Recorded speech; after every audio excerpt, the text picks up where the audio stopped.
بسم اللہ الرحمن الرحیم۔ السلام علیکم۔ پیغام ٹی وی کی لائیو بلیسڈ رمضان ٹرانسمیشن میں میں ہوں آپ کا میزبان محمد عباس چغتائی، آپ کو دوبارہ خوش آمدید کہتے ہیں۔ یہ سیگمنٹ جس میں ہمارے نمبرز آپ کی سکرین پہ چل رہے ہوں گے، آپ ان پہ کال کیجئے، مفتی صاحب سے اپنا سوال کر سکتے ہیں، مفتی صاحب سے آپ شرعی رہنمائی حاصل کر سکتے ہیں۔ تو یہ سیگمنٹ آپ کے لیے ہم روزانہ آن ایئر کرتے ہیں۔ میں اپنے معزز مہمانوں کا تعارف کرواتا چلوں۔ ہمارے اور آپ کے ہر دل عزیز جناب مفتی مولانا محمد اجمل بھٹی صاحب ہمارے ساتھ موجود ہیں۔ السلام علیکم شیخ۔ وعلیکم السلام ورحمۃ اللہ وبرکاتہ۔ آپ خیریت سے ہیں؟ الحمدللہ، اللہ آپ کو سلامت رکھے، آمین۔ جزاکم اللہ۔ ہمارے اس نشست کے دوسرے بہت خوبصورت نوجوان ہیں، نام ہے عبد المنان، اور آپ ثنا خان مصطفیٰ صلی اللہ علیہ وآلہ وسلم ہیں اور بہت خوب پڑھتے ہیں۔ جناب السلام علیکم۔ وعلیکم السلام۔ کیسے ہیں بیٹے آپ؟ خیریت سے ہیں؟ اللہ آپ کو عافیت دے۔ پہلے ہم ان سے کلام سن لیتے ہیں، پھر ہم آگے بڑھتے ہیں۔ آپ کیا سنا رہے ہیں ہمیں؟ حمد باری تعالیٰ۔ ماشاءاللہ، ضرور سنائیے۔ کوئی مایوس کیوں ہو اپنی حاجت مانگ کر تجھ سے، کوئی مایوس کیوں ہو اپنی حاجت مانگ کر تجھ سے، کوئی مایوس کیوں ہو اپنی حاجت مانگ کر تجھ سے، مرادیں پاتے ہیں سب ساکنان بحر و بر تجھ سے، مرادیں پاتے ہیں سب ساکنان بحر و بر تجھ سے، کوئی مایوس کیوں ہو اپنی حاجت مانگ کر تجھ سے، جسے جو کچھ مناسب تھا وہی تو نے اسے بخشا، جسے جو کچھ مناسب تھا وہی تو نے اسے بخشا، کسی نے فقر پایا اور کسی نے مال و زر تجھ سے، کسی نے فقر پایا اور کسی نے مال و زر تجھ سے، کوئی مایوس کیوں ہو اپنی حاجت مانگ کر تجھ سے، کوئی مایوس کیوں ہو اپنی حاجت مانگ کر تجھ سے، کسی شے سے امید و خوف ہوتی ہے نہیں اس کو، کسی شے سے امید و خوف ہوتی ہے نہیں اس کو، سمجھ میں جس کے آ جائے کہ ہے نفع و ضرر تجھ سے، سمجھ میں جس کے آ جائے کہ ہے نفع و ضرر تجھ سے، کوئی مایوس کیوں ہو اپنی حاجت مانگ کر تجھ سے، کوئی مایوس کیوں ہو اپنی حاجت مانگ کر تجھ سے، میرے اعمال کو مت دیکھ دیکھ اپنی عنایت کو، میرے اعمال کو مت دیکھ دیکھ اپنی عنایت کو، یہی ایک عرض ہے مولا میری شام و سحر تجھ سے، یہی ایک عرض ہے مولا میری شام و سحر تجھ سے، کوئی مایوس کیوں ہو اپنی حاجت مانگ کر تجھ سے، کوئی مایوس کیوں ہو اپنی حاجت مانگ کر تجھ سے، اٹھائے پلکوں سے دستے دعا ٹھو پہر کیوں ہے، اٹھائے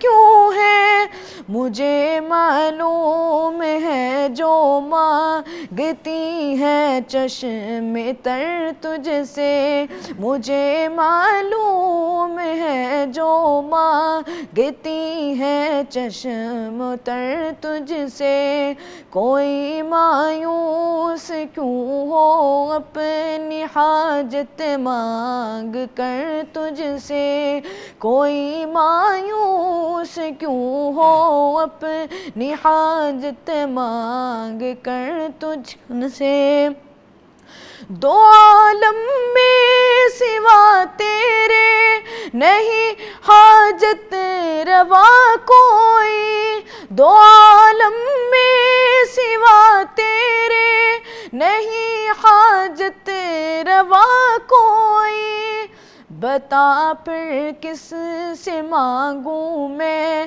نہ مانگوں میں اگر تجھ سے بتا پھر کس سے مانگوں میں اگر نہ مانگوں میں اگر تجھ سے کوئی مایوس کیوں ہو اپنی حاجت مانگ کر تجھ سے کوئی مایوس کیوں ہو اپنی حاجت مانگ کر تجھ سے کوئی مایوس کیوں ہو اپنی حاجت مانگ کر تجھ سے مرادیں پاتے ہیں سب ساکنان بحر و بر تجھ سے مرادیں پاتے ہیں سب ساکنان بحر و بر تجھ سے کیا بات ہے مرادیں سب پاتے ہیں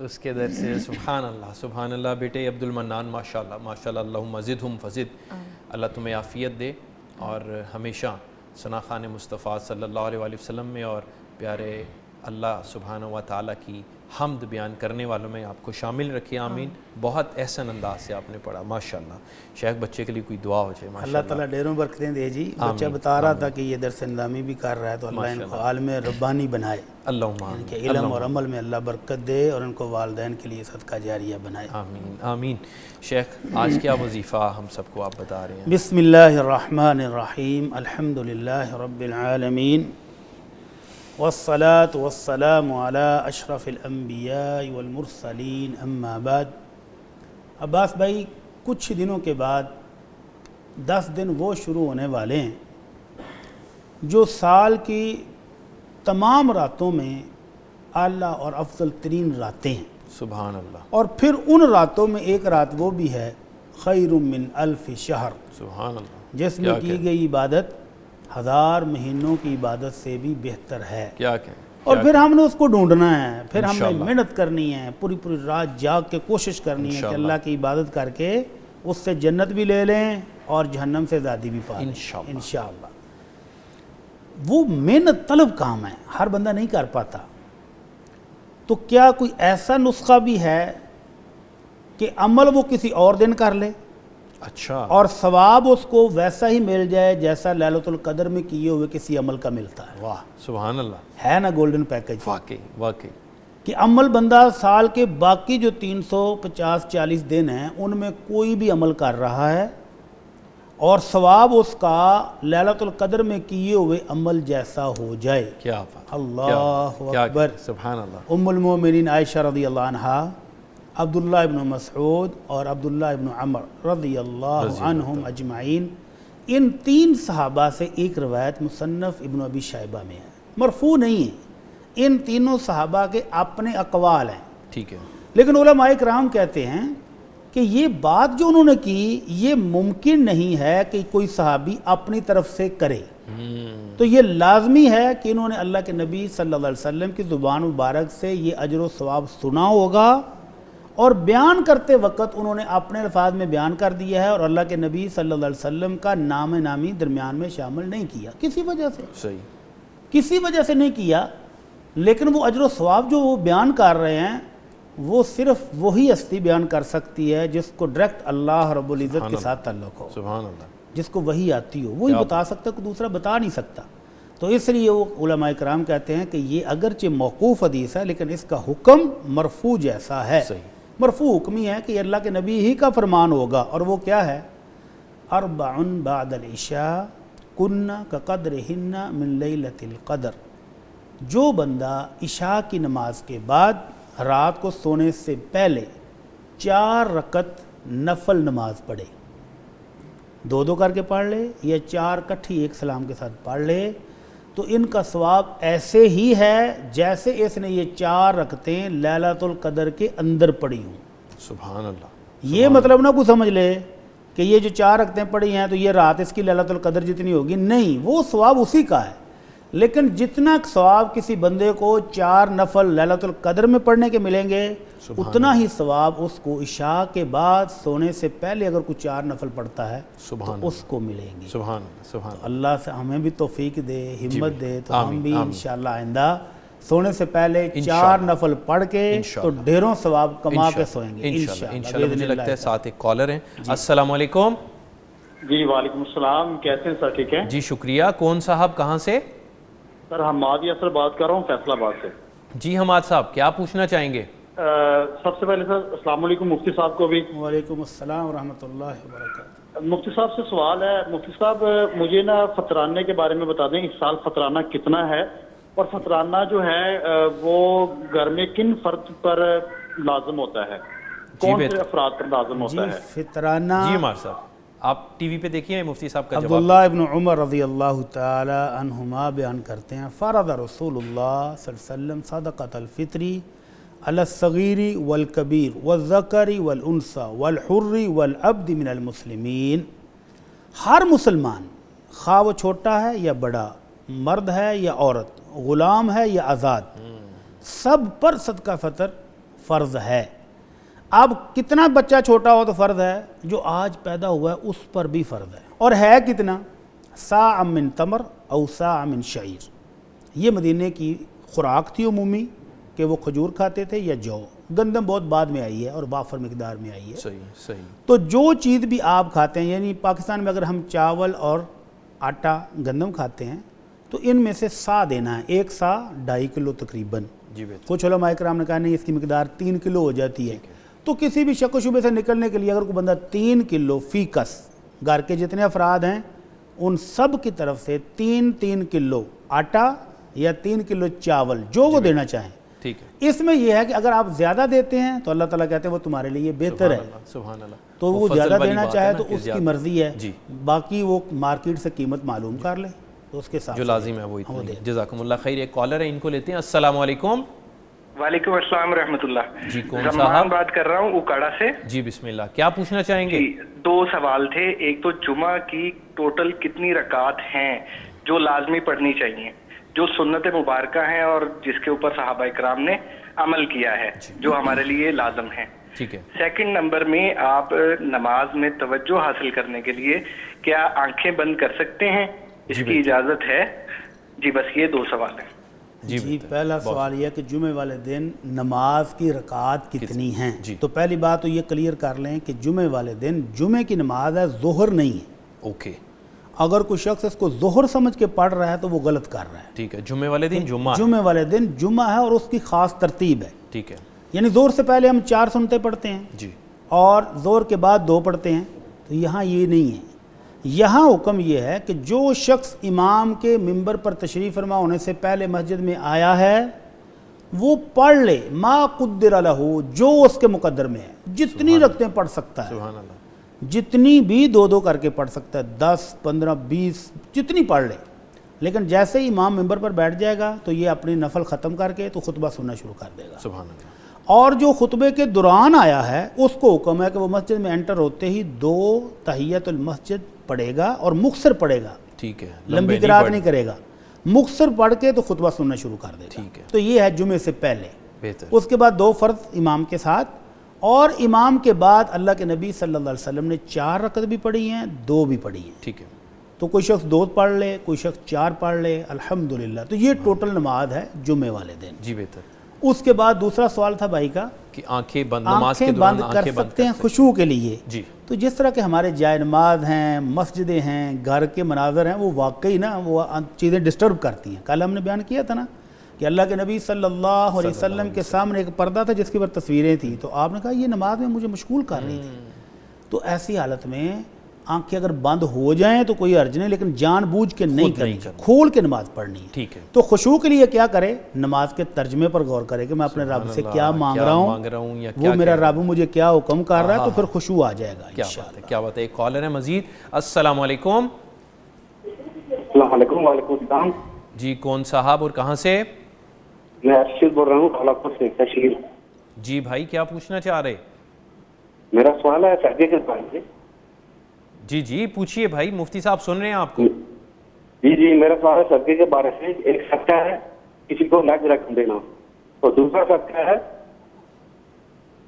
بھائی آپ دوسرا سوال ہے بکرا کاٹ کے دینا. ان دونوں میں سے کون سی یہ چیز وہ بہتر ہے؟ بھائی آپ کی آواز بالکل سمجھ نہیں آ رہی. ٹی وی کا والیوم بند کر دیجئے، آپ صرف فون پہ بات کیجئے. جی میرا سوال ہے کہ صدقے کے بارے میں. ایک صدقہ ہے نقد کسی کو رقم دینا، صدقہ اور نقد دوسرا ہے بکرا کاٹ کے دینا. جی ٹھیک ہے. جی ٹھیک ہے میرے بھائی. اللہ کے نبی صلی اللہ علیہ وسلم سے جب صدقے کے بارے میں پوچھا گیا کہ کون سا صدقہ افضل ہے، تو آپ نے فرمایا صحت کی حالت میں، تندرستی کی حالت میں کیا ہوا صدقہ افضل ترین صدقہ ہے. کیا بات ہے. اور کچھ روایتوں میں ہے کہ بہترین صدقہ پانی کا ہے، کہ کسی علاقے میں کنواں نہیں ہے، کسی علاقے میں نل نہیں ہے، تو وہ لگوا دیں. پینے کے پانی کی قلت ہے تو وہ اور یہ جو ہمارے ہاں وہ چھوٹے چھوٹے پہاڑی بکرے صدقے کے لیے رائج کر دیے نا ہم نے کہ بہترین صدقہ یہ ہے کہ یہ جانور کاٹو، تو ایسی کوئی روایت موجود نہیں ہے. ٹھیک ہے. وہ حج کے موقع پر ہے، قربانی کے موقع پر ہے کہ بہترین عمل جانور ذبح کر کے اللہ کی رضا حاصل کرنا ہے. تو عام صدقے میں آپ اپنی ضرورت کے سامنے رکھیں کہ غریب آدمی جو آپ کے پاس آیا ہے اس کو چاہیے کیا. مثلا ایک بندہ آیا ہے، آپ نے اس کو دوائی کی ضرورت ہے، تو بہترین صدقہ اس کے حق میں اب کیا ہے کہ آپ اس کو دوائی لے دیں. ایک شخص غریب آدمی پھٹے ہوئے کپڑوں کے ساتھ آیا ہے، تو بہترین صدقہ اس وقت کیا ہے کہ آپ اس کو لباس دے دیں. عید ہے، لباس دے دیں. اچھا ایک شخص کے ساتھ آپ دیکھتے ہیں کہ چھوٹے چھوٹے بچے ہیں اور آپ سوال یہ کر رہا ہے کہ میرے گھر میں راشن نہیں، تو آپ اس کو راشن دے دیں.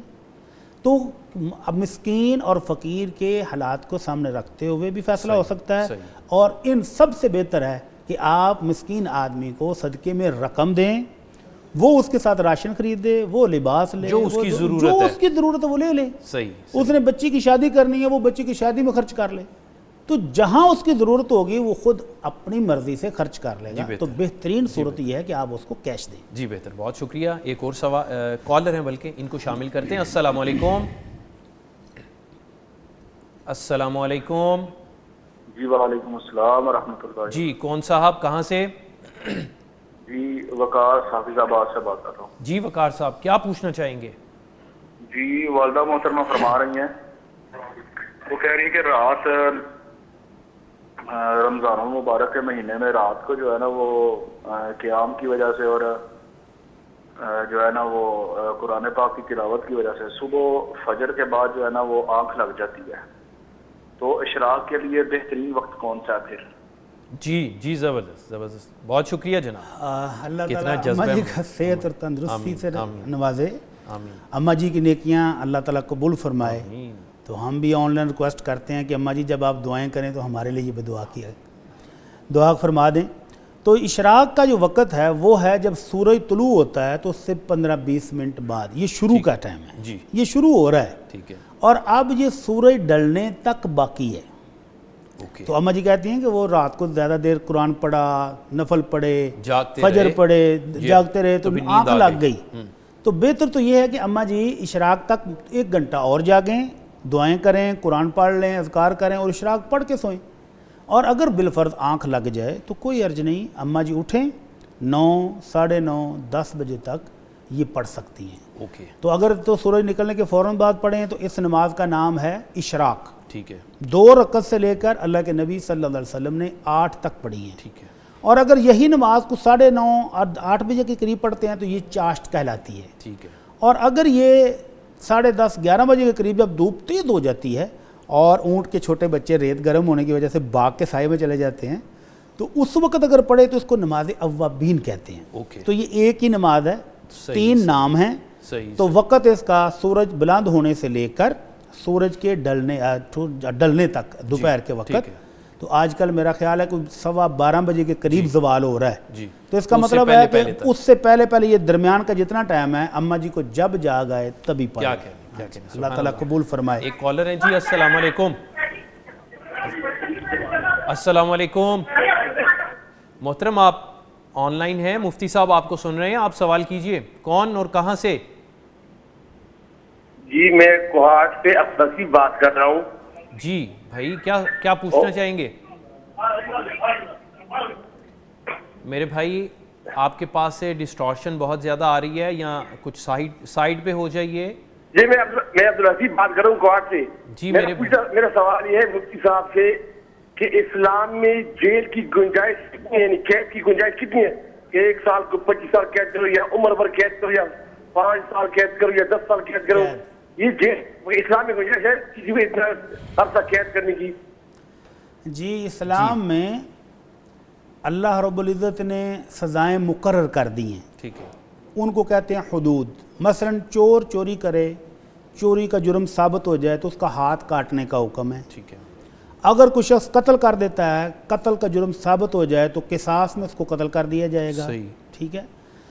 تو یہ ان کو کہتے ہیں حدود اللہ. اگر کوئی شخص شادی شدہ ہونے کے باوجود بدکاری کرتا ہے تو اس کو رجم کر دیا جائے گا. تو ان کو کہتے ہیں حدود اللہ. صحیح. تو یہ وہ سزائیں جو فکس ہیں, ان میں آپ تبدیلی نہیں کر سکتے. اور وہ سزائیں جن کو قاضی صاحب یا حاکم وقت کی ثوابدید پر چھوڑا گیا ہے اس کو کہتے ہیں تعزیر. ٹھیک ہے. تو وہ ہے کہ اس کو 20 کوڑے تک لگانے کی اجازت ہے. اس کے علاوہ اگر حاکم سمجھے کہ اس کا جرم اس نوعیت کا ہے کہ اس کو کوڑے لگانے بھی ضروری ہیں اور ساتھ اس کو قید بھی کرنا چاہیے, تو وہ قید بھی کر سکتا ہے. کتنا عرصہ؟ یہ اس حاکم کی یا جج کی ثوابدید پر ہے. ٹھیک ہے. سیدنا عمر نوعیت کے مطابق بھی ایک دلچسپ قصہ سناتا ہوں. جی سیدنا عمر رضی اللہ تعالیٰ عنہ کے دور میں ایک شخص نے امیر المومنین کی جعلی مور بنا کر تو کوش بیت المال سے مال نکلوا لیا. پکڑا گیا. صحیح. تو امیر المومنین نے اس کی خوب پٹائی کی اور پھر اس کو جیل میں بند کرا دیا. کچھ عرصے بعد اس نے اپنے دوست احباب سے سفارش کرائی کہ یار امیر المومنین سے کہو بڑی سزا ہو گئی ہے, مجھے آزادی دیں. تو وہ سفارشیوں نے جب سفارش کی تو امیر المومنین کہتے اوف میں تو بھول ہی گیا تھا, لاؤ ذرا اس کو. پھر پٹائی کی ٹھیک ٹھاک, دوبارہ ٹھکائی کر کے دوبارہ پھر جیل میں بند کرا دیا. پھر اس نے اپنے عزیز و اقارب کو پیغام بھیجا کہ خدا کا نام ہے اب دوبارہ یاد نہ کرانا, دوبارہ پٹائی نہ ہو جائے. تو یہ واقعہ بھی اس بات کی دلیل ہے کہ اسلامی حکومت میں جیلوں کا بھی اہتمام تھا. اگر کوئی جرم ایسا ہے کہ جس کی سزا مقرر نہیں ہے تو امام, قاضی, جج جو ہے وہ اپنی ثوابدید فیصلہ کر کے اس کو جیل بھی بھیج سکتا ہے. صحیح. جی بہتر. جی کالر ہیں ہمارے ساتھ. السلام علیکم. وعلیکم السلام. جی میں مفتی صاحب سے یہ پوچھنا چاہتی ہوں کہ میں نے رمضان میں روزے قضا کیے تقریباً اپنی زندگی میں 100 روزہ میرا قضا ہے, تو میں اس قضا خود ادا کروں کہ میں کسی سے کروا سکتی ہوں عام دنوں میں یا رمضان میں؟ دوبارہ پوچھ لیں بہن پلیز, اپنا سوال دہرا دیجئے. کچھ شور کی وجہ سے سمجھ نہیں آئی. آپ کے پاس شاید شور ہے, تھوڑا سا سائڈ پہ ہو کے بات کیجئے تاکہ مفتی صاحب آپ کی بات سن سکیں. دوبارہ ذرا. ٹھیک ہے. جی ٹھیک ہے. میں نے کہا کہ میں روزے تقریباً قضا کیے ہیں, 100 روزہ ہے میرا, میں نے اپنی عمر میں قضا کیے ہیں, وہ میں خود اس کی قضا کروں کہ میں کسی اور سے کرواؤں. وہ عام دنوں میں ہو سکتی ہے, رمضان میں ہو سکتی ہے قضا.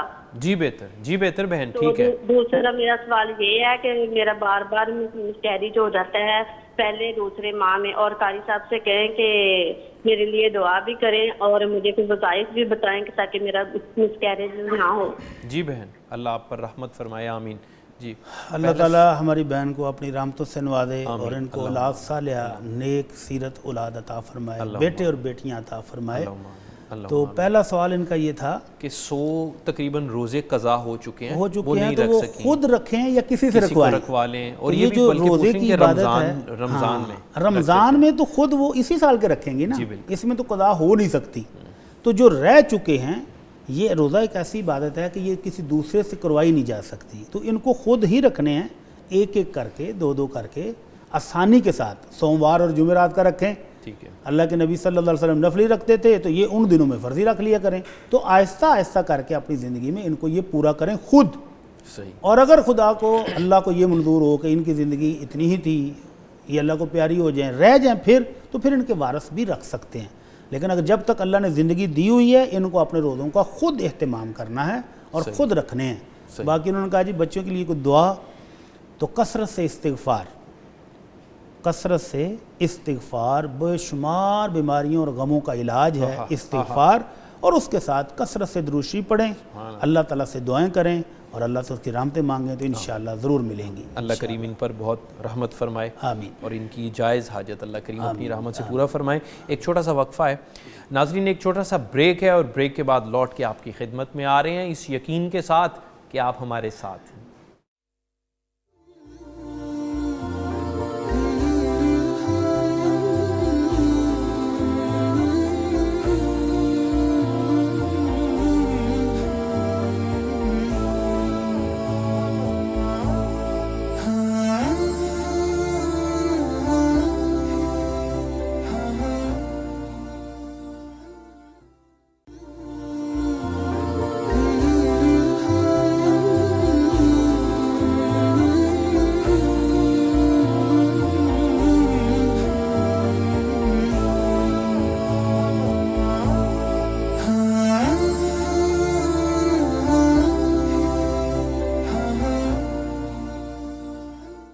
Welcome back. آپ دیکھ رہے ہیں پیغام ٹی وی کی بلیسڈ رمضان ٹرانسمیشن براہ راست, اور میں ہوں آپ کا میزبان محمد عباس چغتائی, اور ہمارے ہر دل عزیز ہمارے محسن مفتی محمد اجمل بھٹی صاحب ہمارے ساتھ موجود ہیں, اور جو عبد المنان صاحب وہ چھوٹے نعت خواں ہمارے ساتھ موجود تھے وہ ہم سے رخصت لے کے جا چکے ہیں. شیخ, سوال و جواب کا سلسلہ چل رہا ہے, کالز بھی آ رہی ہیں. ایک سوال میرے پاس بھی موجود ہے کہ ایک خاتون ہیں, انہوں نے اپنی تکلیف کا اظہار کیا کہ انہوں نے اپنے خاوند سے مزید بچے کی خواہش کا اظہار کیا, تو ان کے خاوند ان پہ برہم ہو گئے, ناراض ہو گئے اور میکے بھیج دیا. خیر دوبارہ ان کی جیسے تیسے صلح ہو گئی, لیکن خاوند نے یہ تنبیہ کر دیا کہ اب اگر دوبارہ تم نے مجھ سے اس بات کا تقاضا کیا تو میری جانب سے میں لفظ ادا نہیں کرنا چاہ رہا. انہوں نے یہ بات کہی ہے. تو عباس بھائی آپ یہ بتائیں کہ شادی کا مقصد کیا ہے؟ یقینی بات ہے شادی کا مقصد, ایک مین مقصد بچوں کا حصول ہے, انسانیت کا سلسلہ چلتا رہے, نسل انسانی کی بقا اس نکاح کے ساتھ وابستہ ہے. جی. اور اللہ کے نبی صلی اللہ علیہ وسلم نے باقاعدہ حکم دیا مومن مردوں کو کہ تزوج الولود الولود, کہ ان خواتین سے شادی کرو جو بچوں سے خامد سے زیادہ پیار کرنے والی ہوں اور زیادہ بچوں کی خواہش رکھنے والی ہوں, زیادہ بچے جنم دے سکتی ہیں. صحیح. تو یہاں الٹ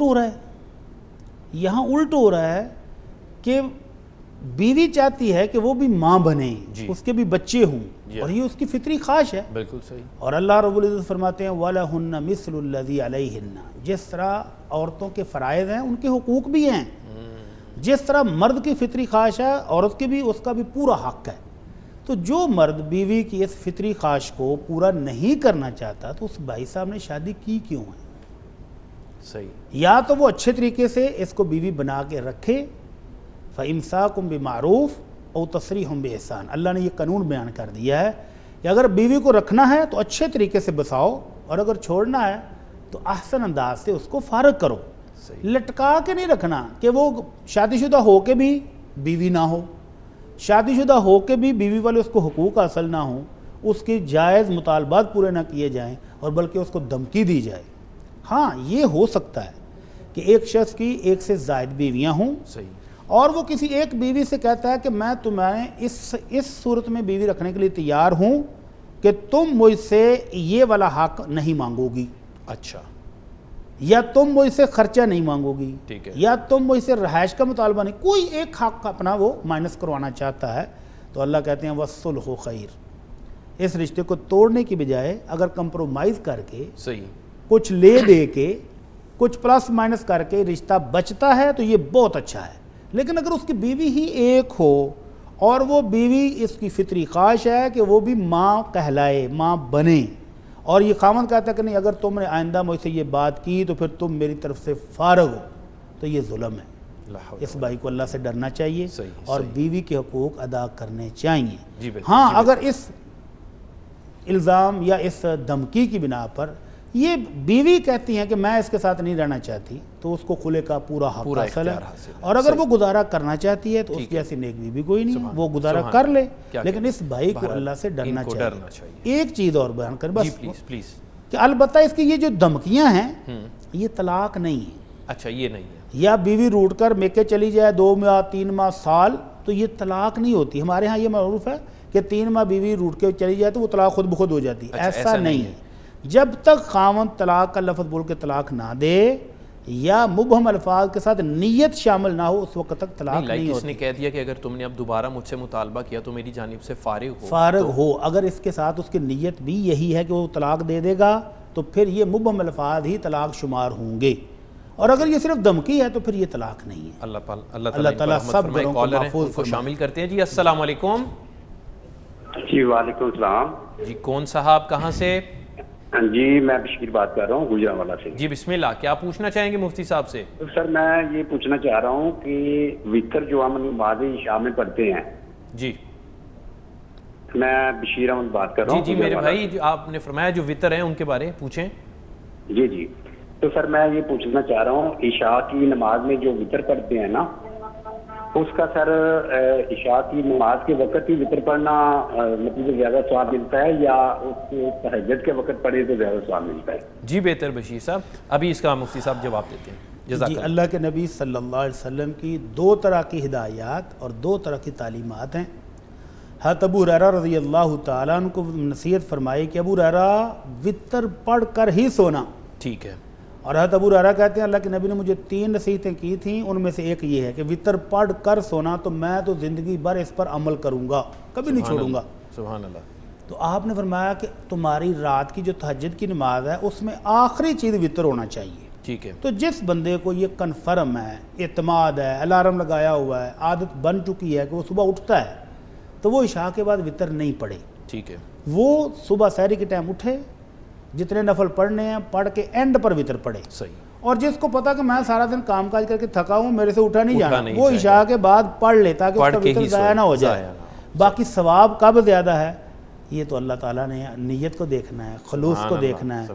اگر وہ تھکا ہوا ہے عشاء کے بعد پڑھتا ہے تو بھی وہ باعث اجر ہے, اور اگر وہ نفل پڑھ کے رات کو تہجد پڑھ کے پڑھتا ہے تو بھی باعث اجر ہے. تو اللہ نیت کے اعتبار سے خلوص کے اعتبار سے اجر کو بہت زیادہ بڑھا بھی دیتا ہے. وہ اس مالک کی عنایت ہے, اس کی فضل و کرم ہے. تو اللہ رب العزت بھائی کو توفیق عطا فرمائے. تو جس وقت وہ پڑھنا چاہیں پڑھ سکتے ہیں, اور اجر کا معاملہ اللہ پر چھوڑ دیں کہ وہ کب کتنا دے گا انشاءاللہ. کیا کہنے, اور وہ تو بے انتہا دینے وہ دے رہا ہے. کیا کہنے. جی ایک کالر ہیں. جی السلام علیکم. السلام علیکم. السلام علیکم. جی کون صاحب کہاں سے؟ جی شبیر سے بات کر رہا ہوں سر, برے والا سے. جی شبیر صاحب مفتی صاحب سن رہے ہیں آپ کو, کیا کہنا چاہیں گے؟ سر میں صبح فجر کی نماز, سر شبیر ہوتا ہے برے والا سے سر. جی بھائی سن رہے ہیں مفتی صاحب, آپ سوال کیجئے. سر میں صبح سحری کھا کے اور باجماعت نماز پڑھ کے قرآن پاک کی تلاوت کر کے تو میں تسبیحات کر کے تو سو جاتا ہوں. ٹھیک ہے. میں سو جاتا ہوں, زور تک سوتا ہوں میں. ٹھیک ہے. جی میرے بھائی آپ سوال کیجئے. آپ روزہ رکھ لیا آپ نے, نیند پوری کر لی؟ ظہر کے وقت اٹھتا ہوں, ظہر پڑھتا ہوں, عصر مغرب اور عشاء. اتنا سونا میرے لیے اچھا ہے. جی ٹھیک ہے میرے بھائی, ٹھیک ہے.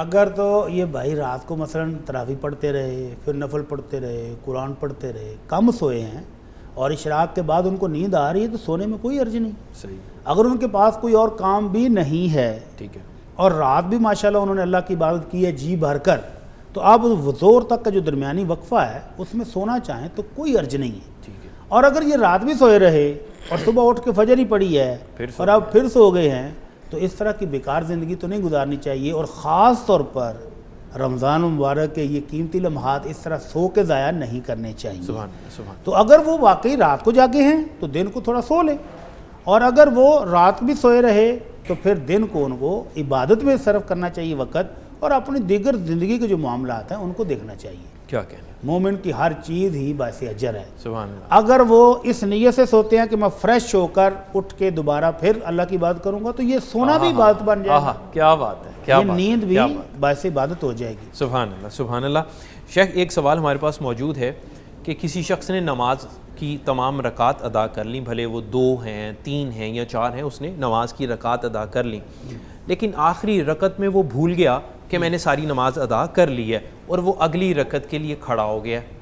تو اب کھڑا ہوتے ساتھ اس کو یاد آ گیا کہ میں 5ویں رکعت کے لیے یا زائد رکعت کے لیے کھڑا ہو گیا ہوں, تو وہ کیا فرض کرے؟ نماز ہے جی, اگر فرض نماز ہے تو پھر بیٹھ جائے. جب اس کو کنفرم ہو گیا کہ میری نماز پوری ہو چکی تھی, میں غلطی سے اٹھ رہا ہوں, اضافی رکعت کے لیے ہو گیا ہوں, تو پھر فرض نماز میں اضافہ جائز نہیں ہے. جب اس کو یاد آ گیا تو وہ بیٹھے, اوکے, نماز مکمل کرے اور آخر میں بیٹھ جائے.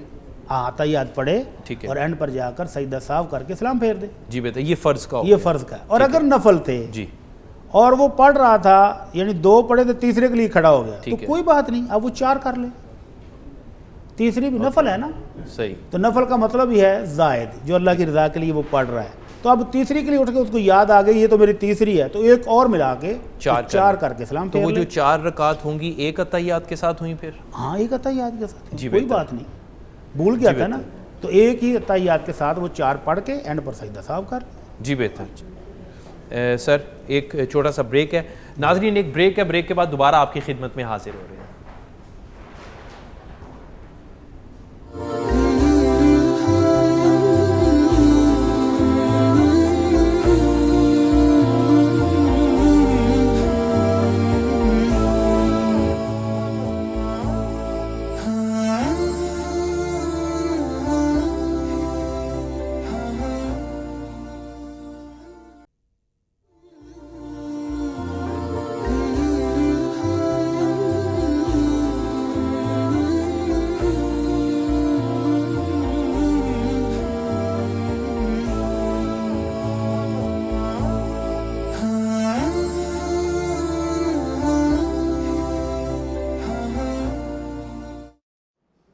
ویلکم بیک جناب. پیغام ٹی وی کی لائیو بلیسڈ رمضان ٹرانسمیشن میں پھر سے خوش آمدید کہتے ہیں. سکرین پہ نمبرز چل رہے ہیں, آپ ان پہ کال کر سکتے ہیں, مفتی صاحب سے اپنا سوال کر سکتے ہیں. بس 1-2 باتوں کا خیال رکھیے کہ جب آپ کی کال مل جائے اور آگے ٹرانسفر کر دی جائے تو پلیز آپ یا ٹی وی سے اپنے دور ہو جایا کیجئے یا اس کا والیوم بند کر دیں, تو آپ توجہ سے بات کر سکتے ہیں. اور دوسرا یہ ہے کہ آپ ضرور جو دل کے اندر سوال ہے اس کو آپ باہر نکالیے, پوچھئے, تاکہ آپ کو اس کی تشفی ہو اور آپ اس کا جواب حاصل کریں. ایک سوال ہے, نماز کی ادائیگی کے دوران رکوع سے جب اٹھے اور اٹھ کے کچھ لوگ پھر ہاتھ باندھ لیتے ہیں, کیا یہ عمل درست ہے؟ اللہ اکبر. تو وہ ہاتھ کیوں باندھتے ہیں؟ وہ اس لیے باندھتے ہیں, وہ کہتے ہیں کہ دیکھیں نماز جب شروع کی اللہ اکبر تو ہاتھ سینے پر باندھ لیے, یہ قیام ہے. ٹھیک ہے. تو قیام کے دوران وظیفہ یہ ہے کہ آپ نے ہاتھ باندھنے ہیں. ٹھیک ہے. تو اسی طرح جب آپ رکوع سے اٹھتے ہیں, ٹھیک ہے, تو وہ کہتے ہیں کہ یہ بھی قیام ہی کا حصہ ہے. تو قیام کے دوران اللہ کے نبی صلی اللہ علیہ وسلم نے چونکہ ہاتھ باندھے ہیں, لہذا یہاں پر بھی ہاتھ باندھیں گے. ٹھیک ہے. جبکہ اس کی کوئی واضح روایت کم از کم میرے علم میں تو نہیں ہے کہ اللہ کے نبی صلی اللہ علیہ وسلم نے رکوع سے اٹھنے کے بعد بھی ہاتھ باندھے ہوں. ٹھیک ہے. تو اس لیے دیگر علماء کرام کہتے ہیں کہ یہ ہلکا سا وقفہ ہے جہاں ہم نے ایک دعا کرنی ہے اور دعا کرنے کے بعد ہم نے سجدے میں چلا جانا ہے, لہذا ہاتھ باندھنے کی ضرورت نہیں ہے. تو جو باندھ لے ٹھیک ہے, وہ کہہ رہا ہے یہ قیام ہے, قیام کی حالت میں اللہ کے سامنے ہاتھ باندھ کے کھڑا ہونا چاہیے, باندھ لے ٹھیک ہے. اور جو نہیں اس کا ذاتی فہم ہوگا نا, اور یہ تو نہیں, یہ محدثین کا فہم ہے, علماء کرام کا فہم ہے کہ یہ قیام ہے. ٹھیک ہے. اور قیام کے اندر ہاتھ باندھے ہونے چاہیے. ٹھیک ہے. اور دوسرے بھی محدثین ہیں, علماء کرام ہیں کبار, وہ بھی جو کہتے ہیں کہ نہیں یہ ہلکا سا وقفہ ہے اور یہاں دعا کر کے فوراً سجدے میں چلا جانا ہے, تو ہاتھ نہ بھی باندھے ویسے ہی دعا کر لے تو بھی درست ہے, کوئی حرج نہیں ہوگا انشاءاللہ. ماشاءاللہ ماشاءاللہ. ایک سوال ہے, خاتون ہیں, تھوڑی عمر رسیدہ ہیں, کہتی ہیں جب میں نماز ادا کر رہی ہوتی ہوں تو میں بھول جاتی ہوں کہ رکوع ہو گیا ہے یا نہیں کیا, سجدہ, ان کی تعداد, اس میں کچھ کمی بیشی رہ جاتی ہے, بھول جاتی ہیں, تو کہہ رہی ہے میری رہنمائی. اللہ اکبر. اگر اماں جی ساری زندگی نمازیں پڑھتی رہی ہیں اور اب حالت یہ ہے تو وہ مالک بھی تو دیکھ رہے ہیں, تو وہ مالک تو ہمیں یہ کہتا ہے کہ لا یکلف اللہ نفسا الا وسعها. سبحان اللہ. کہ طاقت سے زیادہ اللہ کسی کو بوجھ ڈالتا ہی نہیں ہے، تکلیف دیتا ہی نہیں ہے. تو اماں جی سے بھی مطالبہ اس سے زیادہ نہیں ہوگا. اگر ان کو واقعی یاد آ جائے کہ میں رکوع بھول گئی تھی، تو رکوع ایک رکن ہے. ٹھیک ہے. اگر رکوع رہ گیا ہے یا سجدہ رہ گیا ہے یا سورہ فاتحہ پڑھنی ہی وہ بھول گئی ہیں اور بعد میں یاد آ گیا، تو وہ یہ رکعت دوبارہ پڑھیں گی. جس کا رکوع رہ گیا تھا، جس کا سجدہ رہ گیا تھا، جس میں فاتحہ نہیں پڑھی تھی، تو وہ یہ رکعت دوبارہ سے پڑھیں اور اینڈ پر جا کر تشہد پڑھنے کے بعد سجدہ صاف کر کے سلام پھیر دیں. اور اگر ان کو نماز پڑھنے کے بعد یاد آئے کہ کمی بیشی ہو گئی، کمی بیشی ہو گئی ہے، کمی کی صورت میں پھر وہ کمی پہلے پوری کریں گے. اچھا. کمی کی صورت میں کہ جو کمی رہ گئی تھی، اگر سجدہ یا رکوع یا سورہ فاتحہ پڑھنی رہ گئی تو اس کا مطلب وہ رکعت ایک مکمل دوبارہ پڑھنی پڑے گی. اور پھر اینڈ پر تشہد پڑھ کے سجدہ صاف کریں گے. اور اگر ان کو یاد ہے کہ نہیں میں نے زائد کچھ کر دیا ہے، تو پھر اکیلا سجدہ صاف، قبلہ رخ ہوں، سجدہ صاف کر لیں دو، بس کافی ہے. سبحان اللہ. ایک سوال ہے جی کہ ہمارے ہاں اکثر رمضان المبارک میں کچھ سٹورز، بڑے سٹورز، گروسری سٹورز جو ہوتے ہیں، وہاں پہ کچھ پروموشن چلتی ہے کہ آپ سرٹن اماؤنٹ کی ہم سے شاپنگ کریں. وہ کوئی بھی اماؤنٹ ہو سکتی ہے، 5، 10، 15، 20 ہزار. لائک آپ اتنی اماؤنٹ کی شاپنگ کریں گے تو آپ کا ایک کوپن جو ہے لکی ڈرا میں شامل کر دیا جائے گا، اور جب اس کی قرآن اندازی ہوگی اس میں سے عمرے کا ٹکٹ نکل سکتا ہے یا کیش پرائز نکل سکتا ہے، گاڑی نکل سکتی کچھ. جی بالکل. تو کوئی بھی پرائز نکل سکتا ہے. تو پوچھنا یہ ہے کہ کیا یہ عمل درست ہے؟ اس کی باس بھائی 2-3 صورتیں ہو سکتی ہیں. اچھا جی. نمبر 1 کہ وہ کوپن بیچ رہے ہوں. اچھا. کہ ہمارے سٹور پر یہ کوپن ہے 100 روپے کا، 200 کا، 50 کا، 500 کا، اور اس پر گاڑی نکلے گی. ٹھیک ہے. تو یہ تو سیدھا سیدھا جوا ہے اور حرام ہے. اوکے. کہ ایک 10,000 بندوں نے وہ 500 روپے ڈالے اور کوپن خریدے، 10,000 بندوں نے، لاکھ بندوں نے وہ کوپن خرید کے تو اس میں ڈالا اور بعد میں ایک گاڑی نکلی، تو یہ جوا ہے، حرام ہے. ٹھیک ہے. دوسری صورت یہ ہے کہ یہ انعام سٹور والے دے رہے ہوں اپنے پرافٹ میں سے، اپنے کسٹمر کی حوصلہ افزائی کے لیے اور کسٹمر کو اپنی طرف متوجہ کرنے کے لیے. ٹھیک ہے. وہ کسٹمر سے کچھ بھی نہیں لیتے، بس اس کو سامان دیا نارمل قیمت پر. اس پروموشن کے علاوہ بھی ریٹ وہی تھا اور اب بھی ریٹ وہی ہے. ٹھیک ہے. اور اس کے ساتھ ساتھ وہ آپ کو جاتے جاتے کہتے ہیں یہ کوپن بھی لے لیں، آپ نے ہمارے سے شاپنگ کی ہے تو اس پر ہم یہ انعامات دیں گے، اور کمپنی اپنے منافع سے دے رہی ہو تو کوئی حرج نہیں.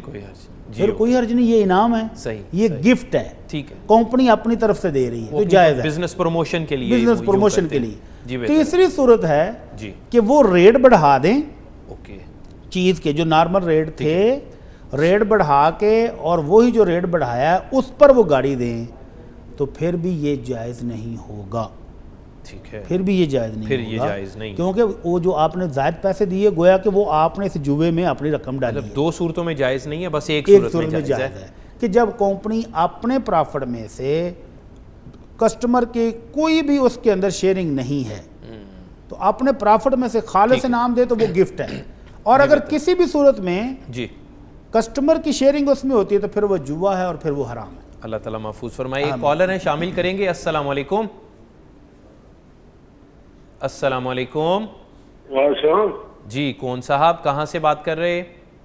جناب آپ نے آرڈر کھایا تھا وہ. جی میرے بھائی، آپ کو مفتی صاحب سن رہے ہیں، آپ اپنا سوال کیجئے، اپنا نام بتائیے، شہر بتائیے. اچھا ٹھیک. سوال یہ ہے کہ وہ اپنا اس میں گرامی بتا دیجئے بھائی. السلام علیکم بھائی، اپنا اس میں گرامی بتا دیجئے. میرا نام تنویر احمد شیخ ہے. جی ٹھیک ہے، فرمائیے. سوال یہ ہے کہ ابھی نواز اوابین کے بارے میں بات ہمارا تھی کہ مغرب کے بعد کے پڑھتے ہیں، اور یہ اس کا وقت کب تک ہوتا ہے، کتنے رکعتیں پڑھ سکتے ہیں؟ جی بہتر. جی اوابین کے بارے میں نماز اوابین میں نے عرض کی کہ یہ اس وقت پڑھتے ہیں جب دودھ فل کڑک ہو جائے. ٹھیک ہے. اور اس میں حدیث میں الفاظ ہیں کہ اس وقت جب اونٹ کا بچہ پاؤں جلنے کی وجہ سے بھاگ کر سائے میں چلا جاتا ہے، باہر ریگستان میں چر رہا ہوتا ہے جی، اور اس کے پاؤں جلتے ہیں تو وہ بھاگتا ہے، وہ چھاؤں تلاش کرتا ہے. تیز دھوپ کی وجہ سے ہوتا ہے. ہمارے ہاں نماز اوابین مغرب کے بعد 12 رکعت پڑھی جاتی ہیں. اوکے. اور وہ حدیث سند کے اعتبار سے ضعیف ہے، صحیح نہیں ہے. اوکے. تو بھائی کا سوال بھی غالباً یہ ہے کہ ہم تو مغرب کے بعد پڑھتے ہیں، تو آپ نے کہا کہ یہ صبح. جی بالکل. تو صبح کے وقت جو پڑھیں وہ صحیح روایات سے ثابت ہے، اللہ کے نبی صلی اللہ علیہ وسلم سے ثابت ہے، اور جو مغرب کے بعد والی روایت ہے وہ سندن ضعیف ہے. جی بہتر ہے, تو اس کو صبح کے ٹائم میں پڑھنی چاہیے. جی بہتر. ایک کالر ہے مزید. السلام علیکم. وعلیکم السلام. جی کون صاحب اور کہاں سے بات کر رہے؟ میں نصر اللہ خان کھانے وال سے. جی میرے بھائی, آپ مفتی صاحب سے کیا پوچھنا چاہ رہے؟ جی میں یہ پوچھنا چاہ رہا ہوں کہ اللہ تعالیٰ فرماتا ہے کہ جو ذات راہ رکھتا ہو تو وہ میرے گھر کی زیارت کرے. ٹھیک ہے. اگر نہیں کرے گا تو گویا یہودی یا نصرانی ہو کے مرا. تو سوال پوچھنا یہ ہے کہ اللہ کے گھر کی زیارت سے مراد حج ہے یا عمرہ ہی کافی ہے؟ جی میرے بھائی, جی ابھی پوچھ رہے تھے مفتی صاحب سے. تھینک یو سو مچ. جی پہلے تو بھائی نے کہا جی اللہ تعالیٰ فرماتے ہیں کہ میرے گھر کے لیے جس کے پاس زیادہ راہ ہو تو وہ حج کرے. وہ جو اگلی کلام ہے وہ اللہ کی نہیں ہے. ٹھیک ہے. کہ وہ یہودی ہو کر مرے یا وہ عیسائی ہو کر مرے, تو انہوں نے دونوں باتوں کو مکس کر دیا. اللہ رب العزت فرماتے ہیں وَلِلَّهِ عَلَى النَّاسِ حِجُّ الْبَيْتِ مَنِ اسْتَطَاعَ إِلَيْهِ سَبِيلًا. سبحان اللہ. کہ جس کے پاس جسمانی طاقت اور مکہ مکرمہ تک پہنچنے اور واپس آنے کا خرچ موجود ہو تو وہ حج کرے. ٹھیک ہے. اور یہ جو بات انہوں نے کہی کہ اگر وہ حج نہیں کرتا تو وہ خواہ یہودی ہو کر مرے یا خواہ وہ عیسائی ہو کر مرے تو اس کا اسلام کے ساتھ کوئی تعلق نہیں. تو یہ غالباً حضرت عمر رضی اللہ تعالیٰ عنہ کا قول ہے. صحیح. انہوں نے کہا کہ جو حج نہیں کرتا باوجود استطاعت ہونے کے تو ہم اس پر جزیہ فٹ کریں گے, کہ وہ مسلمان رہا ہی نہیں ہے, اسلام کے ایک بنیادی رکن کا انکار کر رہا ہے وہ. اللہ اکبر. تو دوسری بات یہ ہے کہ یہ زیادہ راہ ہو تو پھر حج اور عمرہ دونوں واجب ہیں. ٹھیک ہے. اللہ رب العزت فرماتے ہیں وَأَتِمُّ الْحَجَّ وَالْعُمْرَةَ لِلَّهِ. سبحان اللہ. جس کے پاس عمرے کے لیے پیسے ہیں وہ عمرے پر جائے, اور جس کے پاس حج کا خرچہ ہو وہ حج پر جائے. حج کرے. تو جس کا حج پر وہ نام نہیں آ رہا حجاج کرام میں تو وہ عمرے پر چلا جائے, وہ عمرہ کر لے. تو یہ ہمارے ہاں ایک اور چیز مشہور ہے کہ جس نے عمرہ کر لیا اس پر اب حج فرض ہو گیا. نہیں, ایسی بات نہیں ہے. اس کے پاس پیسے ہوں گے, صحت اور تندرستی موجود ہے, خرچ موجود ہے, تو پھر وہ حج پر بھی جائے گا, واجب نہیں ہوتا اس. جی بہتر. ایک مزید کالر ہیں جی, ان کو بھی شامل کریں گے. السلام علیکم. وعلیکم السلام. جی شیخ ندیم بول رہا ہوں حافظ آباد سے. جی شیخ صاحب, مفتی صاحب سے کیا پوچھنا چاہیں گے؟ میں مفتی صاحب کو پہلے سلام کرنا چاہتا ہوں, اللہ ان کو جزائے خیر دے. وعلیکم السلام ورحمۃ اللہ وبرکاتہ. مفتی صاحب میرا سوال یہ ہے کہ میں جو بھی کاروبار کرتا ہوں اس میں بھی رکاوٹ آ جاتی ہے. بچوں کے رشتوں کے لیے پریشان ہوں, اس کے میں بھی رکاوٹ آ جاتی ہیں. 2 میں نے جگہ خریدی ہیں, ان دونوں پر قبضہ ہو گیا ہے, تو میں بہت پریشان ہوں. اس کے لیے آپ سے سوال ہے, آپ مجھے بتائیں مجھے کیا کرنا چاہیے. اللہ تعالیٰ آپ کے لیے آسانی فرمائے, اللہ تعالیٰ آپ کو اپنی رحمتوں سے نوازے, اللہ تعالیٰ آپ کو برکتیں دے. تو اس کو ہمارے ہاں عرف میں کہتے ہیں بندش. کاروبار میں بندش, رشتوں میں بندش, رزق میں بندش. اور وہ بندش کھلتی کیسے ہے؟ اللہ رب العزت فرماتے ہیں وَمَن يَتَّقِ اللَّهَ يَجْعَلْ لَهُ مَخْرَجًا وَيَرْزُقْهُ مِنْ حَيْثُ لَا يَحْتَسِبُ. کہ جو بندہ اللہ سے ڈر جائے, گناہوں کو چھوڑ دے, نافرمانیاں چھوڑ دے, تو اللہ ہر طرح کے بند دروازے کھول دیتا ہے, اور رزق اس کو وہاں سے دیتا ہے جہاں اس کی سوچ اور گمان بھی نہیں تھا. تو بھائی صاحب بھی ٹرائی کر کے دیکھیں, اپنے گھر میں, اپنی ذات میں, اپنے بچوں میں کوئی چیز نوٹ ضرور کریں کہ کہاں غلطی ہو رہی ہے کہ جس کی وجہ سے یہ مسائل بن رہے ہیں. اگر وہ سمجھتے ہیں کہ سارے معاملات ٹھیک ہیں, ہم اللہ کے فرما بردار ہیں, کوئی ایسا گناہ, کوئی ایسی نافرمانی بھی موجود نہیں, تو پھر اللہ اپنے نیک بندوں کا امتحان بھی لیتا ہے. تو پھر اللہ کی آزمائش سمجھ کر قدر اللہ وما شاء فعل یہ پڑھیں اور صبر کریں. انشاءاللہ صبر کرنے والوں کے لیے بھی بہت بشارتیں ہیں, بہت انعامات ہیں.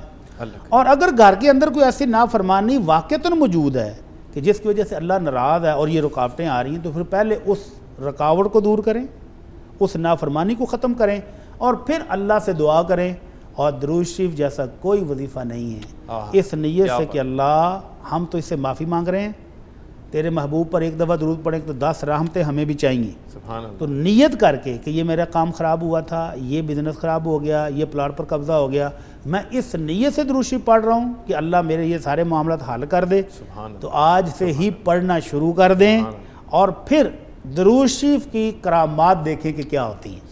پھر اللہ کی رحمتیں کیسے برسیں گی, پھر ان بھائی کو ہمیں بتانا بھی چاہیے واپسی انشاءاللہ کہ یہ ہمارے ساتھ ہوا ہے. انشاءاللہ. مجھے بہت سارے دوست ملتے ہیں, وہ کہتے ہیں جی آپ نے ہمیں درود شریف پڑھنے کا کہا تھا, تو اللہ کی قسم ہمارا یہ مسئلہ بھی حل ہو گیا, یہ بھی حل ہو گیا. یہ ابھی ریسنٹلی مجھے ایک بزرگ ملے کہتے جب سے میں نے دروشی پڑھنا شروع کیا ہے میرے بے شمار مسائل سیدھے ہو گئے. الحمدللہ. تو بھائی صاحب بھی دروشی پڑھیں اس نیت کے ساتھ کہ اللہ کی رحمتیں لینی ہیں, برکتیں لینی ہیں اور مشکلات کا حل لینا ہے.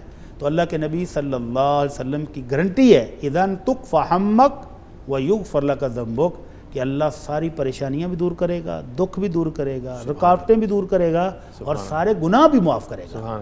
تو یہ نسخہ بھائی صاحب آزما کے دیکھیں انشاءاللہ اللہ کی رحمتیں آئیں گی. کیا کہنا ہے, بہت خوب بہت خوب. ایک سوال ہے جی ہمارے پاس, کاپی رائٹس والی جو اسلامی یا دیگر کتابیں ہیں ڈاؤن لوڈ کر کے ان کا مطالعہ کرنا اور پھر انٹرنیٹ پر انہیں عام کر دینا, کیا یہ شرعاً درست ہے؟ دو چیزیں آپ نے بیان کی. ایک تو ہے کہ خود ڈاؤن لوڈ کر کے اس کا مطالعہ کرنا, تو اس کا مطلب یہ ہے کہ اس کے آنر نے, اس کے رائٹر نے ڈاؤن لوڈ کرنے کی آپشن دی ہے. ٹھیک ہے, دی ہے تو وہ ہوا نا. جی بالکل. اگر وہ ڈاؤن لوڈ کی آپشن نہیں دیتے تو وہ ہوتی نہیں ہے. تو اس کا مطلب ہے کہ انہوں نے عام قاری کو اجازت دی ہے کہ بھائی آپ اس کو ڈاؤن لوڈ کریں اور اس سے استفادہ کریں, تو پھر تو عمومی اجازت میں شامل ہو گیا. ٹھیک ہے.